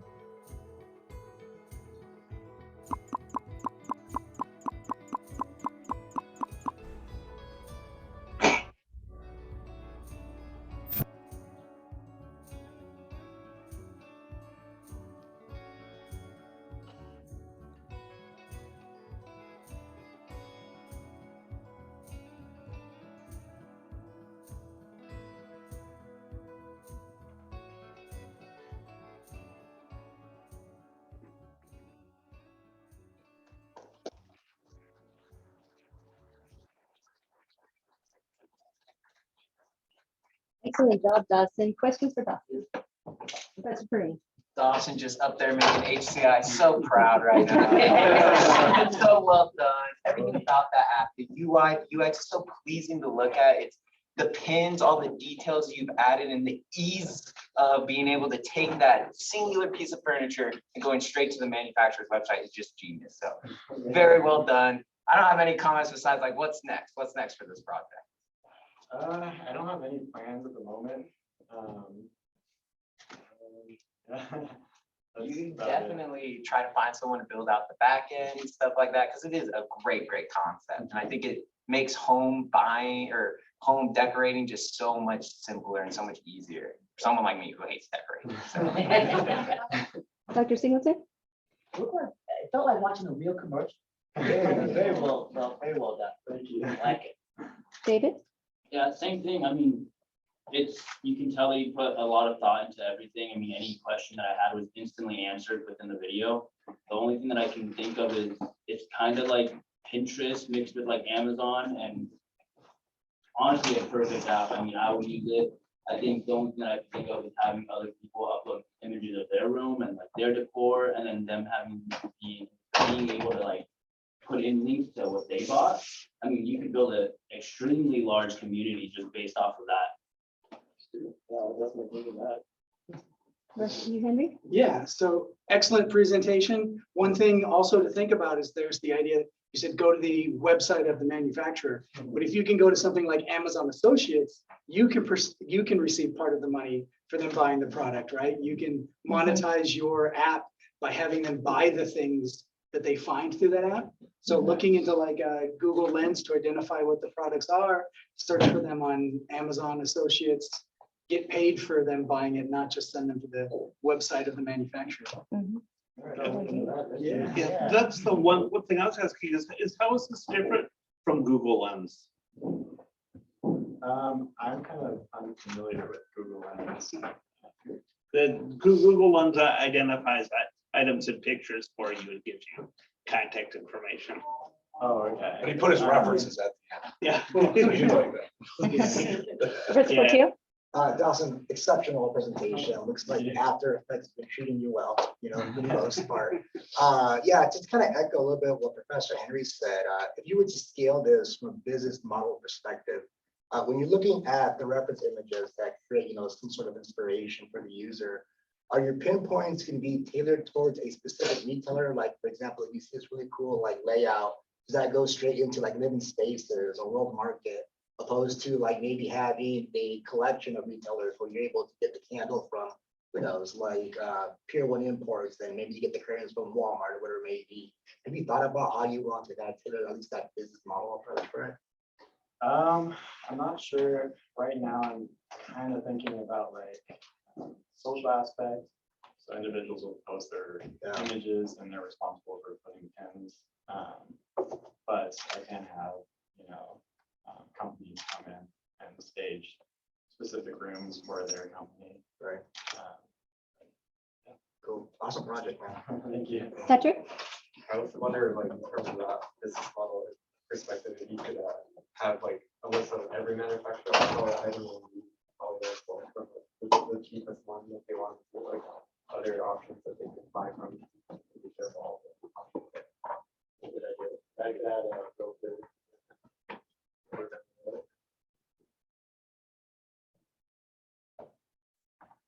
Excellent job, Dawson. Thank you.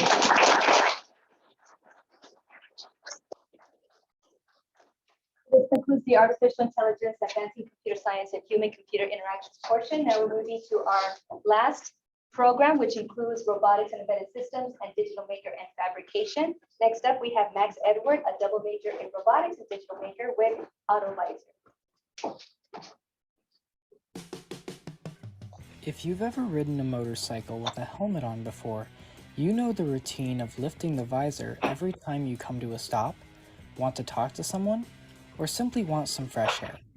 This causes you, the rider, to take their hands off the handlebars and increases distractions, leading to unsafe and unaware handling of the motorcycle. On the other hand, what if your visor is up during an accident? Having a visor up during an accident can lead to serious injury and prevent the visor from doing its job. My name is Max Edward, and I am the innovator behind the AutoVisor, the smart and safe motorcycle helmet visor solution. The innovation behind the AutoVisor comes from its use of a microcontroller, sensors, real-time data analysis, and actuators to dynamically control the visor depending on a multitude of situations, taking the distraction of manual visor actuation out of the rider's mind.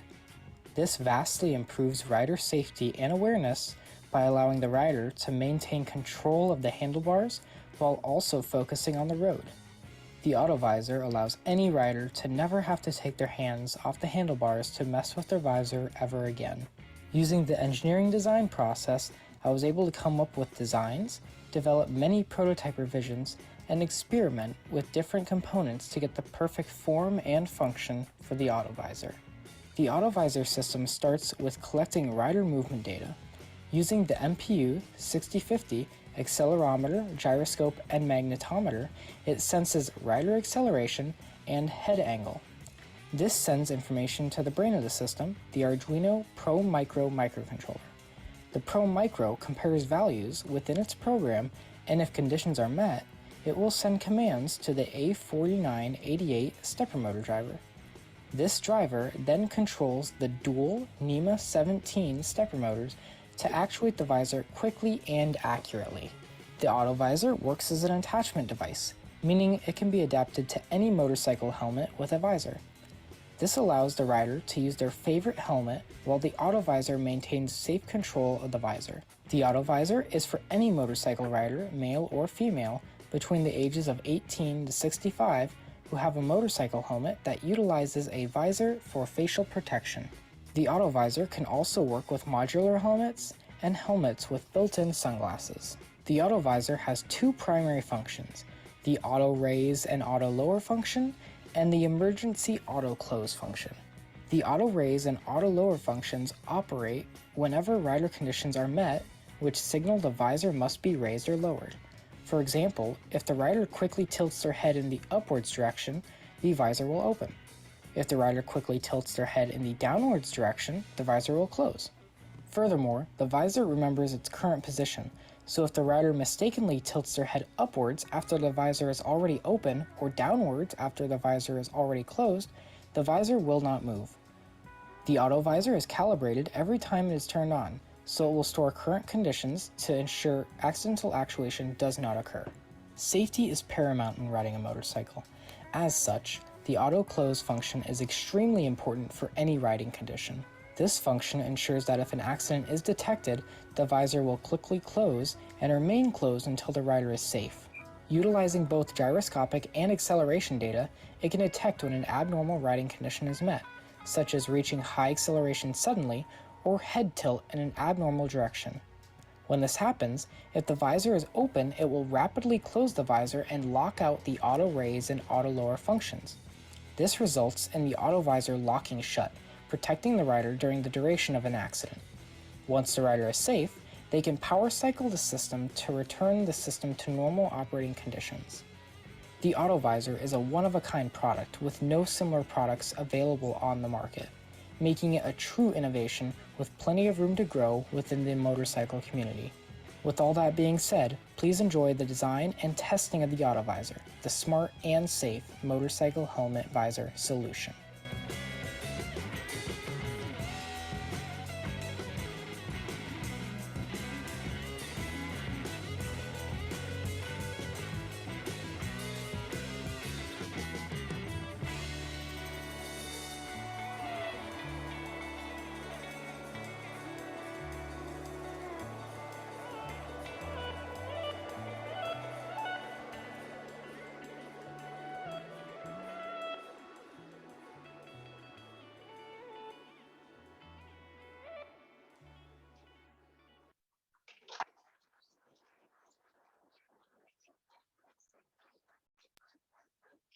Excellent job, Max. Questions for Max?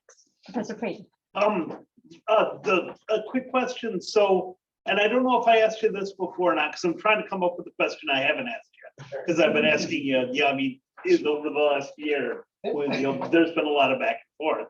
And you solved a lot of the fourths for me. How did you attach it to your helmet? Yeah, so great question. Originally, the method was to use double-sided sticky tape, and this allowed for not only quick attachment of the device to the back of the helmet, but also to adapt to different helmet sizes. So there's 3 different helmet sizes. There's oval, and then round or circular, and it's just the different curvatures of the back of the helmet. And that foam tape would allow for attachment to all different types of helmets. However, with the demonstration, I went ahead and hot glued it as I was testing outside, and the foam tape didn't hold up too well. So yeah, I can imagine. And then, so just as a continuation, if you were to decide to continue with this, I know you haven't tried it, but one thing you might want to try is AI to identify. What you'll do is you go in and you'll train it on normal moves at normal rates, because AI, you say this is I do this, I do this, I do this, I do this, and you do it several times so it knows. And then once you do that, when AI sees something outside the normal like this, then it's gonna fire it off. Or when your head moves in a fashion that it's not expected to move, then the AI could fire the thing too. Yeah, thank you for that. Like I said in the video, I tried to run a calibration routine every time it started up, but it doesn't account for all the different movements of the specific person. I might just move my head this way and this way, but you might move it further or shorter. And so definitely AI would probably help with accidental detection. Yes, absolutely great idea, very innovative. My son rides a motorcycle like you do, and he would, I think, really enjoy seeing this. So when you can later, shoot me a link to it. I'd like to show my son this. Of course, yeah. And I know it didn't show for the very long, but there was a QR code up there. So for, I guess, people that are viewing online, to scan that will take you to that website, and all the information's there, but I'll definitely send you that. Thank you. Professor Lin? Yes, I'm wondering how extensive your testing has been so far. I'm wondering about speed bumps, off-road conditions. Yeah, so thanks for asking that. My testing has actually been inside of a car, just so I can have my laptop and actually read the data from the system. And it works pretty well. I try to show it off while I'm wearing the helmet in the video, but up and down like this, left and right, turning my head like this, it doesn't trigger it. It's a combination between acceleration and gyroscopic angle. So you can't just like move it up slowly or too quickly. It has to be in a balance of those two. So that was a lot of my testing, was trying to get it just perfect for motorcycle riding conditions. Professor Marquardt? So this is something similar I tell my students in game design all the time. Sometimes something super simple, like a design in Tetris, becomes such an awesome idea. And the amount of work you put into something, I think this is a good, example of taking a simple but very, useful situation. The only thing I see that might be a dissuadement of potentially being a mass market thing is, of course, the size of the object. Have you done any research and any thought into finding a way to shrink it down a little bit and then push it actually out to market? Yeah, so great question. The research that I have done, there is a company that actually is on Shark Tank called Brake Lights, and they have a system which it's not like this. It just is a simple brake light that attaches to your helmet. And their system is very, very small, and that's my goal, is try to get that small. However, the main limitation for the current design is the motors. I originally was using smaller motors, but they didn't have enough torque for my given situation. So I wound up transitioning to the NEMA 17s, dual NEMA 17s, and that was obviously enough for the video, but increased the size by a lot. So those motors are the main limiting factor in size, and I hope to actually explore servo motors or potentially very small stepper motors in the future. Or pneumatics. Pneumatics as well, yeah, I know we talked about that. Professor Devon? Hey, great project, as fellow writer, I can tell, has amazing potential. Quick question, actually, from the previous question. So we know that all the modern helmets, they have like all the electronics, and they're very heavy. So what kind of weight does this product adds to the helmet? And then have you given a thought of any future materials that you will use to manufacture this to save weight? Yeah. So I actually measured this. It came out to around 200 grams with everything assembled to the helmet. And it doesn't, I wear a GoPro in the front of my helmet, so the weight distribution, center of mass doesn't shift too much with both those combined, but for people that don't wear a GoPro, it can be an issue. The material I used in the video was specifically PLA, or polylactic acid. This is the general 3D printing material. However, I have explored materials such as ABS and PETG. ABS because the material density is a lot less, so it should weigh less, obviously. And PETG has better thermal UV resistance and other things. So I'm currently looking for a material that has both of those material properties. I did see some carbon fiber on the helmet. Was it like part of the original helmet, or is part of the hardware that you designed? Yeah, so that carbon fiber on the helmet is the helmet itself. That's how it was purchased. Yeah, unfortunately, I love carbon fiber, but was a little much. Nick? Yeah, I just noticed, like, you preached on safety in there, and I love the idea. For motorcycles a lot, been in a few accidents myself. So with the safety, one thing I would just put out to consider is, like Professor Moore said, getting the form factor down, and then making sure that it's not impacting your dot or snell rating on the actual helmet, because that's extremely important. Anything external on the helmet reduces its ability to reduce that impact or slide, and could potentially cause your head to move in an unwanted fashion. So this was something really important to consider. Yeah, thank you for that. Tyler? If you're looking at doing carbon fiber, there are carbon fiber nylon filaments. I actually ended up buying some, and they print really well. Okay. Of course you could. Patrick? Have you considered a overwrite method in the future just in case it detects that an accident happened, but it actually didn't while the motorcyclist is riding the bike? Yeah, so great point. My current solution to that problem, because I have experienced that once or twice, has been to just power cycle the device, it returns its normal functions. However, having some type of override or potentially voice activation, where like I have a little unit on my helmet where I can speak to it and it can operate like that. Integrating this into something like IoT would be super beneficial for that. And yeah, definitely having an override device is on my list. Professor Flynn? Have you considered a potential partnership with the manufacturers of helmets using their aerodynamics and their carbon fibers and manufacturing abilities to incorporate your design? Yeah, that's something I'm currently exploring. I'm actually in the research process for getting this patented. And then that would be my next step, is actually reaching out to companies and trying to develop some type of partnership to get this mounted on something like Shui or AGV, one of those big brand name motorcycle gear companies. Professor Ryan? Yeah, so as another fellow writer, I like the idea a lot. The one thing you might want to look at too for the future is maybe some sort of eye that can detect bugs or rocks, gravel kicking up. Professor Prater? Just real quick, you're gonna do the provisional patent route, right? Where you do a provisional, then you shop it out and get the people who want to do it to pay for the full patent.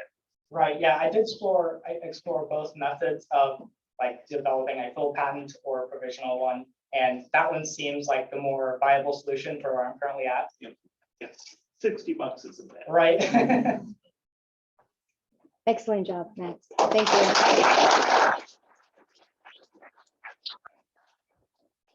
Okay, next up, we have a robotics major, Tyler Widener, with flashing lights and amplified sound housing.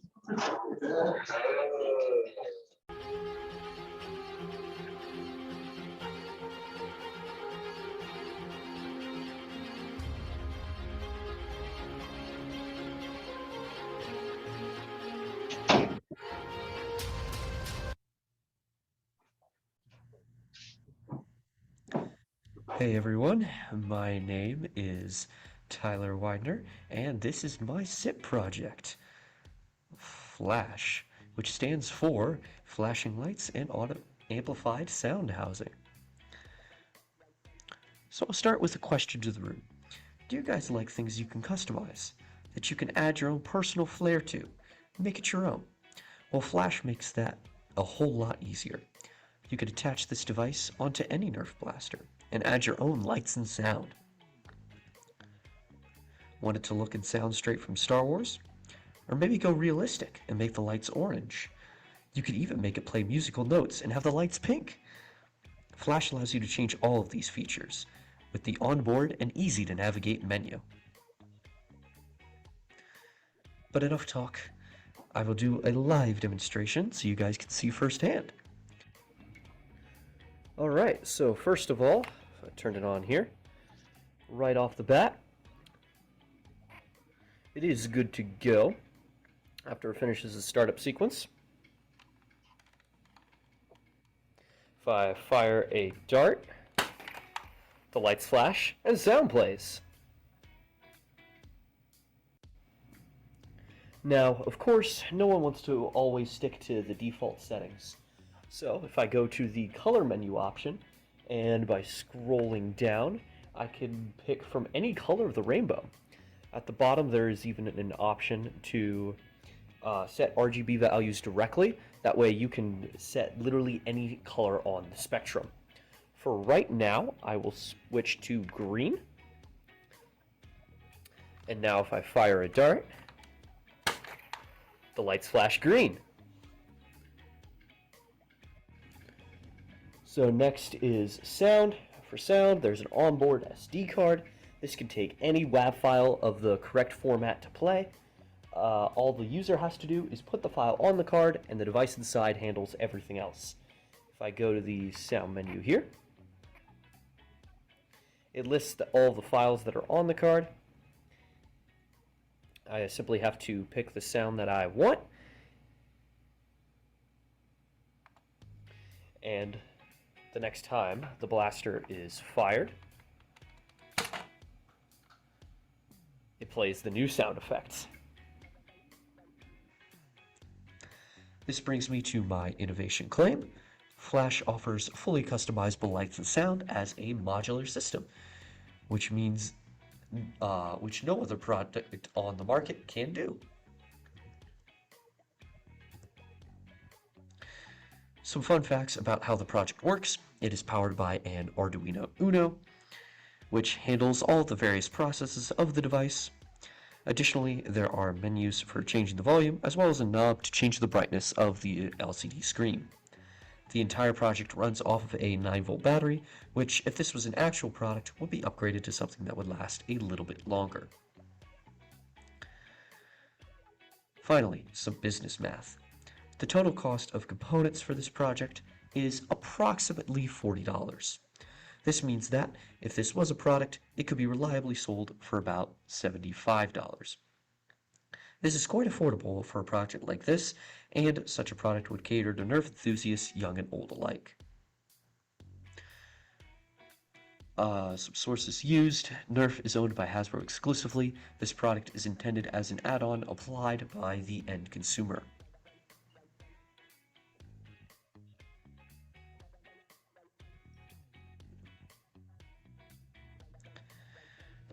With Flash's ease of customizability, you can have your blaster look however you like, from basic colors and sounds to the out-of-this-world combinations. The possibilities are nearly limitless. Hope you all enjoyed the presentation. Are there any questions from the audience?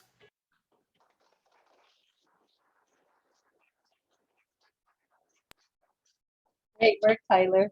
Now I'm gonna steal the first question, and can you tell us a little bit about what you're wearing today? Yeah, so this is just my 3D printed armor that I designed from scratch. I did all of this in the lab upstairs.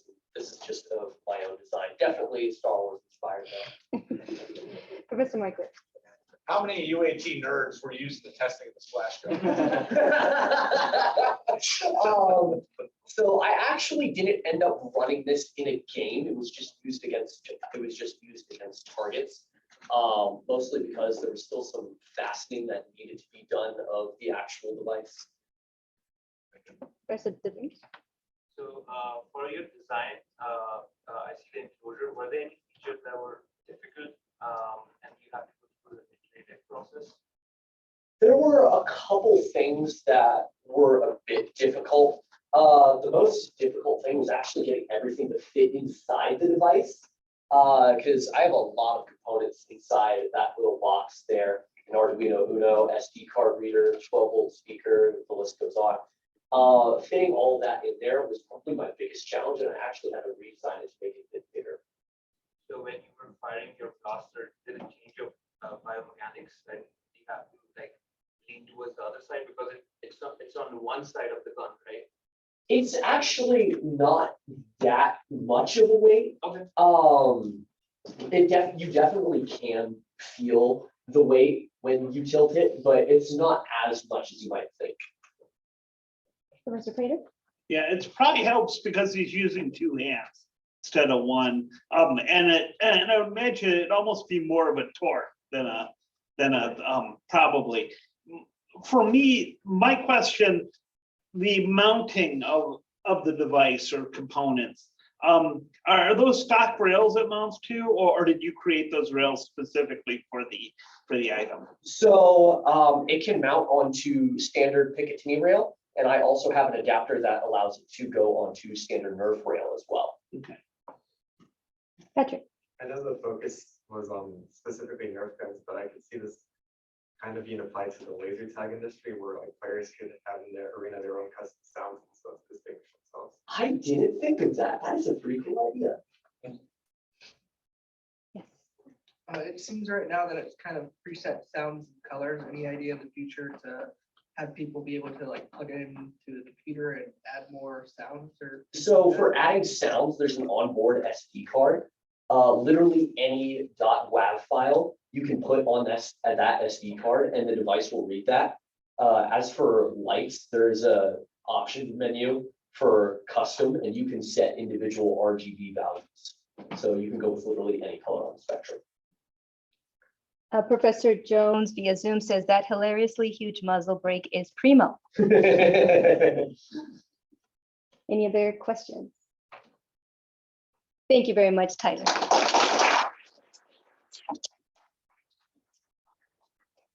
We have our last two presentations for the day. We have our digital maker and fabrication online student, Devin DeHart with Comfort Controller. Who has ever played a video game can agree that sometimes that quick hour gaming session can turn into 2 or 3 hours. Those long gaming sessions can really put a toll on your fingers and wrist, and in turn, you can develop chronic painful issues. My name is Devin DeHart, and I want to introduce you to the Comfort First Controller. The Comfort First Controller aims to reduce your chances of developing these issues and can make your sessions more comfortable. We aim to put your comfort first. The Comfort First controller benefits anyone who likes to use the Xbox controller, whether that be on the PC or their Xbox console. And here we have the front of the controller. During playtesting, I found that some people have an aversion to specific textures like that of the standard Xbox One controller. On the front of the Comfort First controller, we have a rubber-like material called lay foam. Lay foam provides the controller with a soft touch feel and comfortable grip that will help those with texture aversions. The material would also provide a more comfortable experience for any gaming session, and here you can see the 3D printed front shell. And now we move on to the back of the controller. This part of the controller will benefit those who have had pain issues in the past with their wrist or fingers. The memory foam backing will provide support and cushion to your hands and fingers during gaming sessions, no matter how long or short they may be. Often, especially during those intense moments, you may find yourself gripping the controller much harder than you normally would. With a normal controller, this could become an issue and cause unneeded stress on your wrist. With a Comfort First controller, this will no longer be an issue. During those boss fights or intense battles, you can grip the controller as hard as you need, and you won't have to worry about the pain later. The memory foam backing also forms to your specific hand grip and strength, so it is made especially for you. When building the controller's prototype, I started out with what I had available to me. In this case, it was the controller that you see pictured here. I disassembled the entire controller and started from there. Originally, I was going to encase the entire shell of the controller in memory foam, but I was not able to cut it to my exact needs, and I had to go back to the drawing board. I then pivoted to 3D printing, and I was going to use that for my entire shell. However, I also ran into some issues with that. To obtain the soft rubber-like feel that lay foam provides, you must soak it for 2 to 3 days, and during this time, the material started to come apart, as you can see with a picture of the back shell. I also have the shell here, and you can see some of the issues that I had with it, especially in the corners and in the middle of the shell. Luckily, I was still able to salvage the front plate of the controller.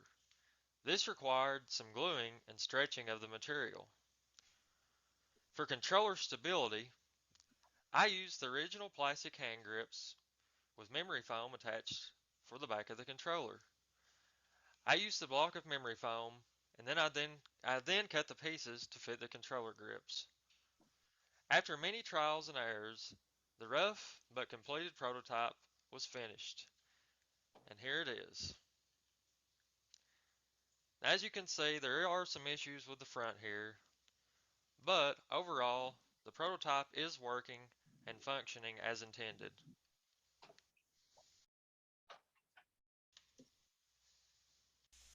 I wanted to also show some brief gameplay footage while using the controller. For this demonstration, I'm going to be playing Lego Harry Potter on the PC. And here we go. Just a moment to start up.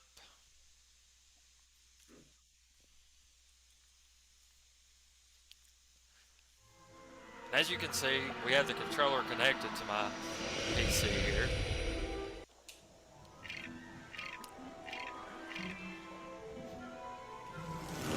Once the game loads, we can show some gameplay. Using the analog sticks, the controller is functioning as normal. All the buttons are also working. And the grip is doing its intended job to make the gameplay a much more comfortable experience.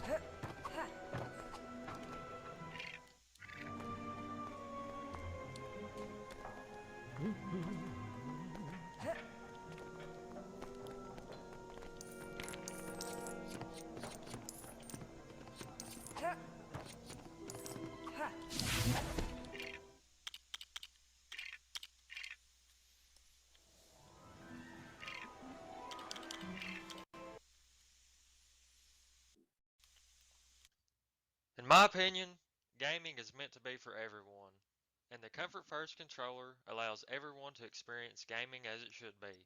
A fun, pain-free, comfortable, and enjoyable experience for all. Thank you.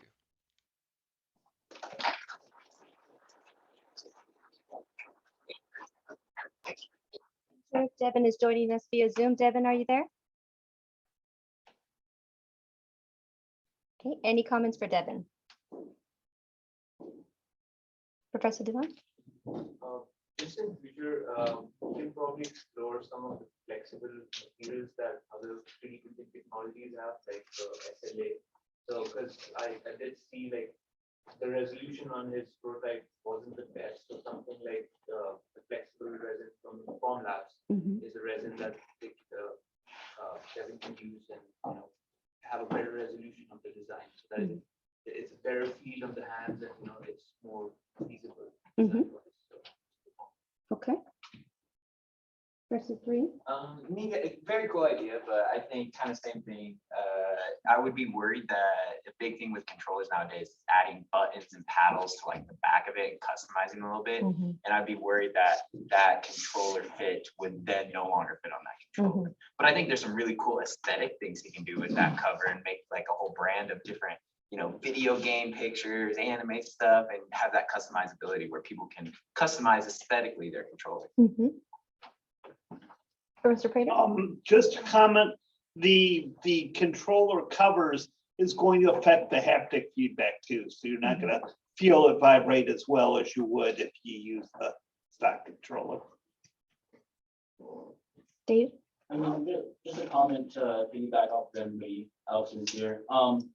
I think we use more target audience would probably be more for like an older generation, elderly people that do have, or like even younger people that have arthritis, having that accessibility that Apple doesn't, or not Apple, that Microsoft doesn't cater to. I mean, they have like the Elite Pros that make the controller smaller, that add more buttons and paddles, but they don't have anything that makes it bigger for easier to hold for kids, or even people that may have a disability or arthritis and all. So I think it's a good idea for accessibility.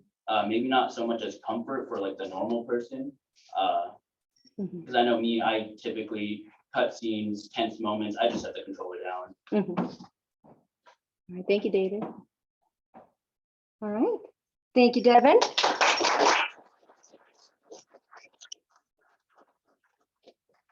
And for our last presenter, William Bryan, a digital maker and fabrication online student with his project, Rat Pack.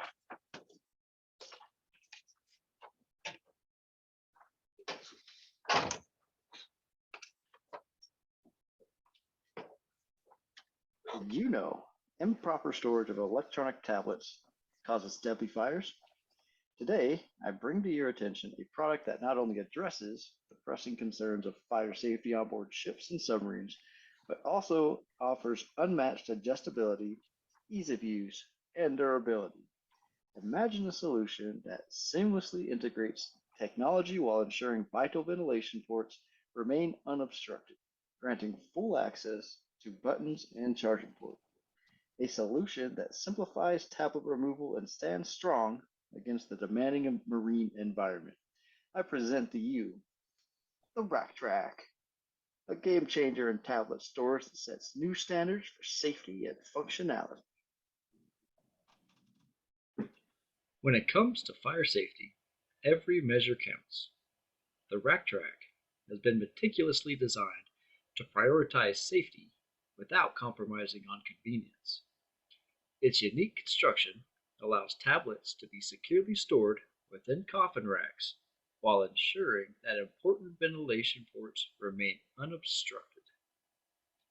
This crucial feature not only prevents potential overheating, but also guarantees the proper airflow necessary to maintain optimal tablet performance in the most demanding maritime conditions. Moreover, the Rack Track has been ingeniously engineered to provide full access to buttons and charging ports. Gone are the days of struggling with inconveniently placed tablets, limited functionality due to storage constraints, and holding tablets with your hand in the rack. With the Rack Track, our sailors can effortlessly utilize all the features of their tablets without any hindrance. Whether it's accessing critical information, getting the much needed downtime from the demanding life at sea, or recharging devices, the Rack Track ensures uninterrupted access, enhancing operational efficiency on board. In the fast-paced maritime environment, adaptability and ease of use are paramount. The Rack Track surpasses expectations with its exceptional adjustability, accommodating various tablet models and sizes. Its customizable options allow seamless integration into any existing rack system, optimizing space utilization and providing a tailored storage solution that meets the specific needs of our naval forces. With the Rack Track, tablet management becomes a breeze, allowing our sailors to focus on their missions without unnecessary complications. Durability is a non-negotiable attribute of any maritime product, and the Rack Track delivers on this front as well. Constructed using high-quality materials, it withstands the harshest conditions at sea. Corrosion, impacts, and sea state pose no threat to the resilience of the Rack Track, ensuring longevity and reliability throughout its service life. The track is laser cut out of 8-inch 5052 H32 aluminum and powder coated in a sleek matte black. 3x22mm stainless steel dowels hold the hinges, steel bolts, and nuts hold it together. The part that attaches to the top of the rack is 3D printed out of durable thermoplastic polyurethane. All other parts are 3D printed out of an incredibly durable polycarbonate blend.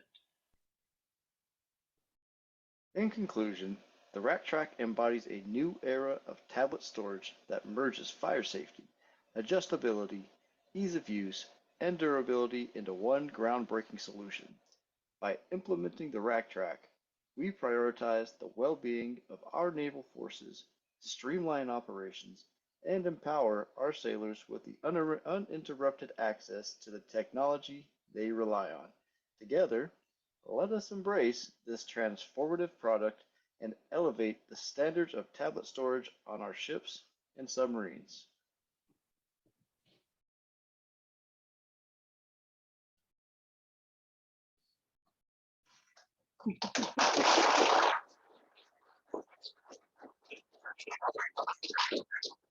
William, are you joining us via Zoom? Okay, any comments for William?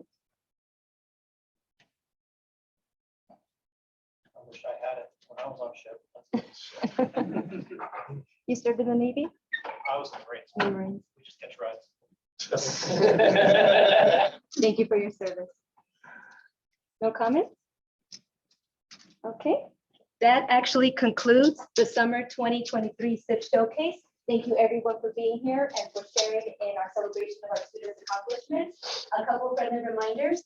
Please go to Socrates so that way you can vote for SIP Viewers Choice Award. This is the People's Choice Award based on all the presentations that you saw today. I also want to thank Dr. Bowman and a very special thanks to Derek Clark for helping to administer the SIP showcase via Zoom. So Derek, if you can say hello. Thank you again for all of your support during the SIP showcase. And also for a friendly reminder that this Friday is our semester award ceremony via Teams here in the theater at 10 o'clock, right before green light. So thank you again, Derek, for all of your help.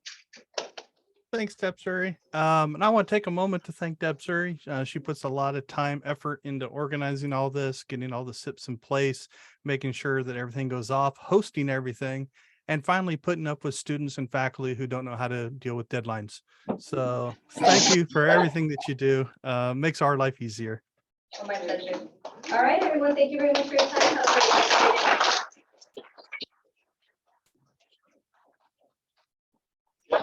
Have a great rest of your day.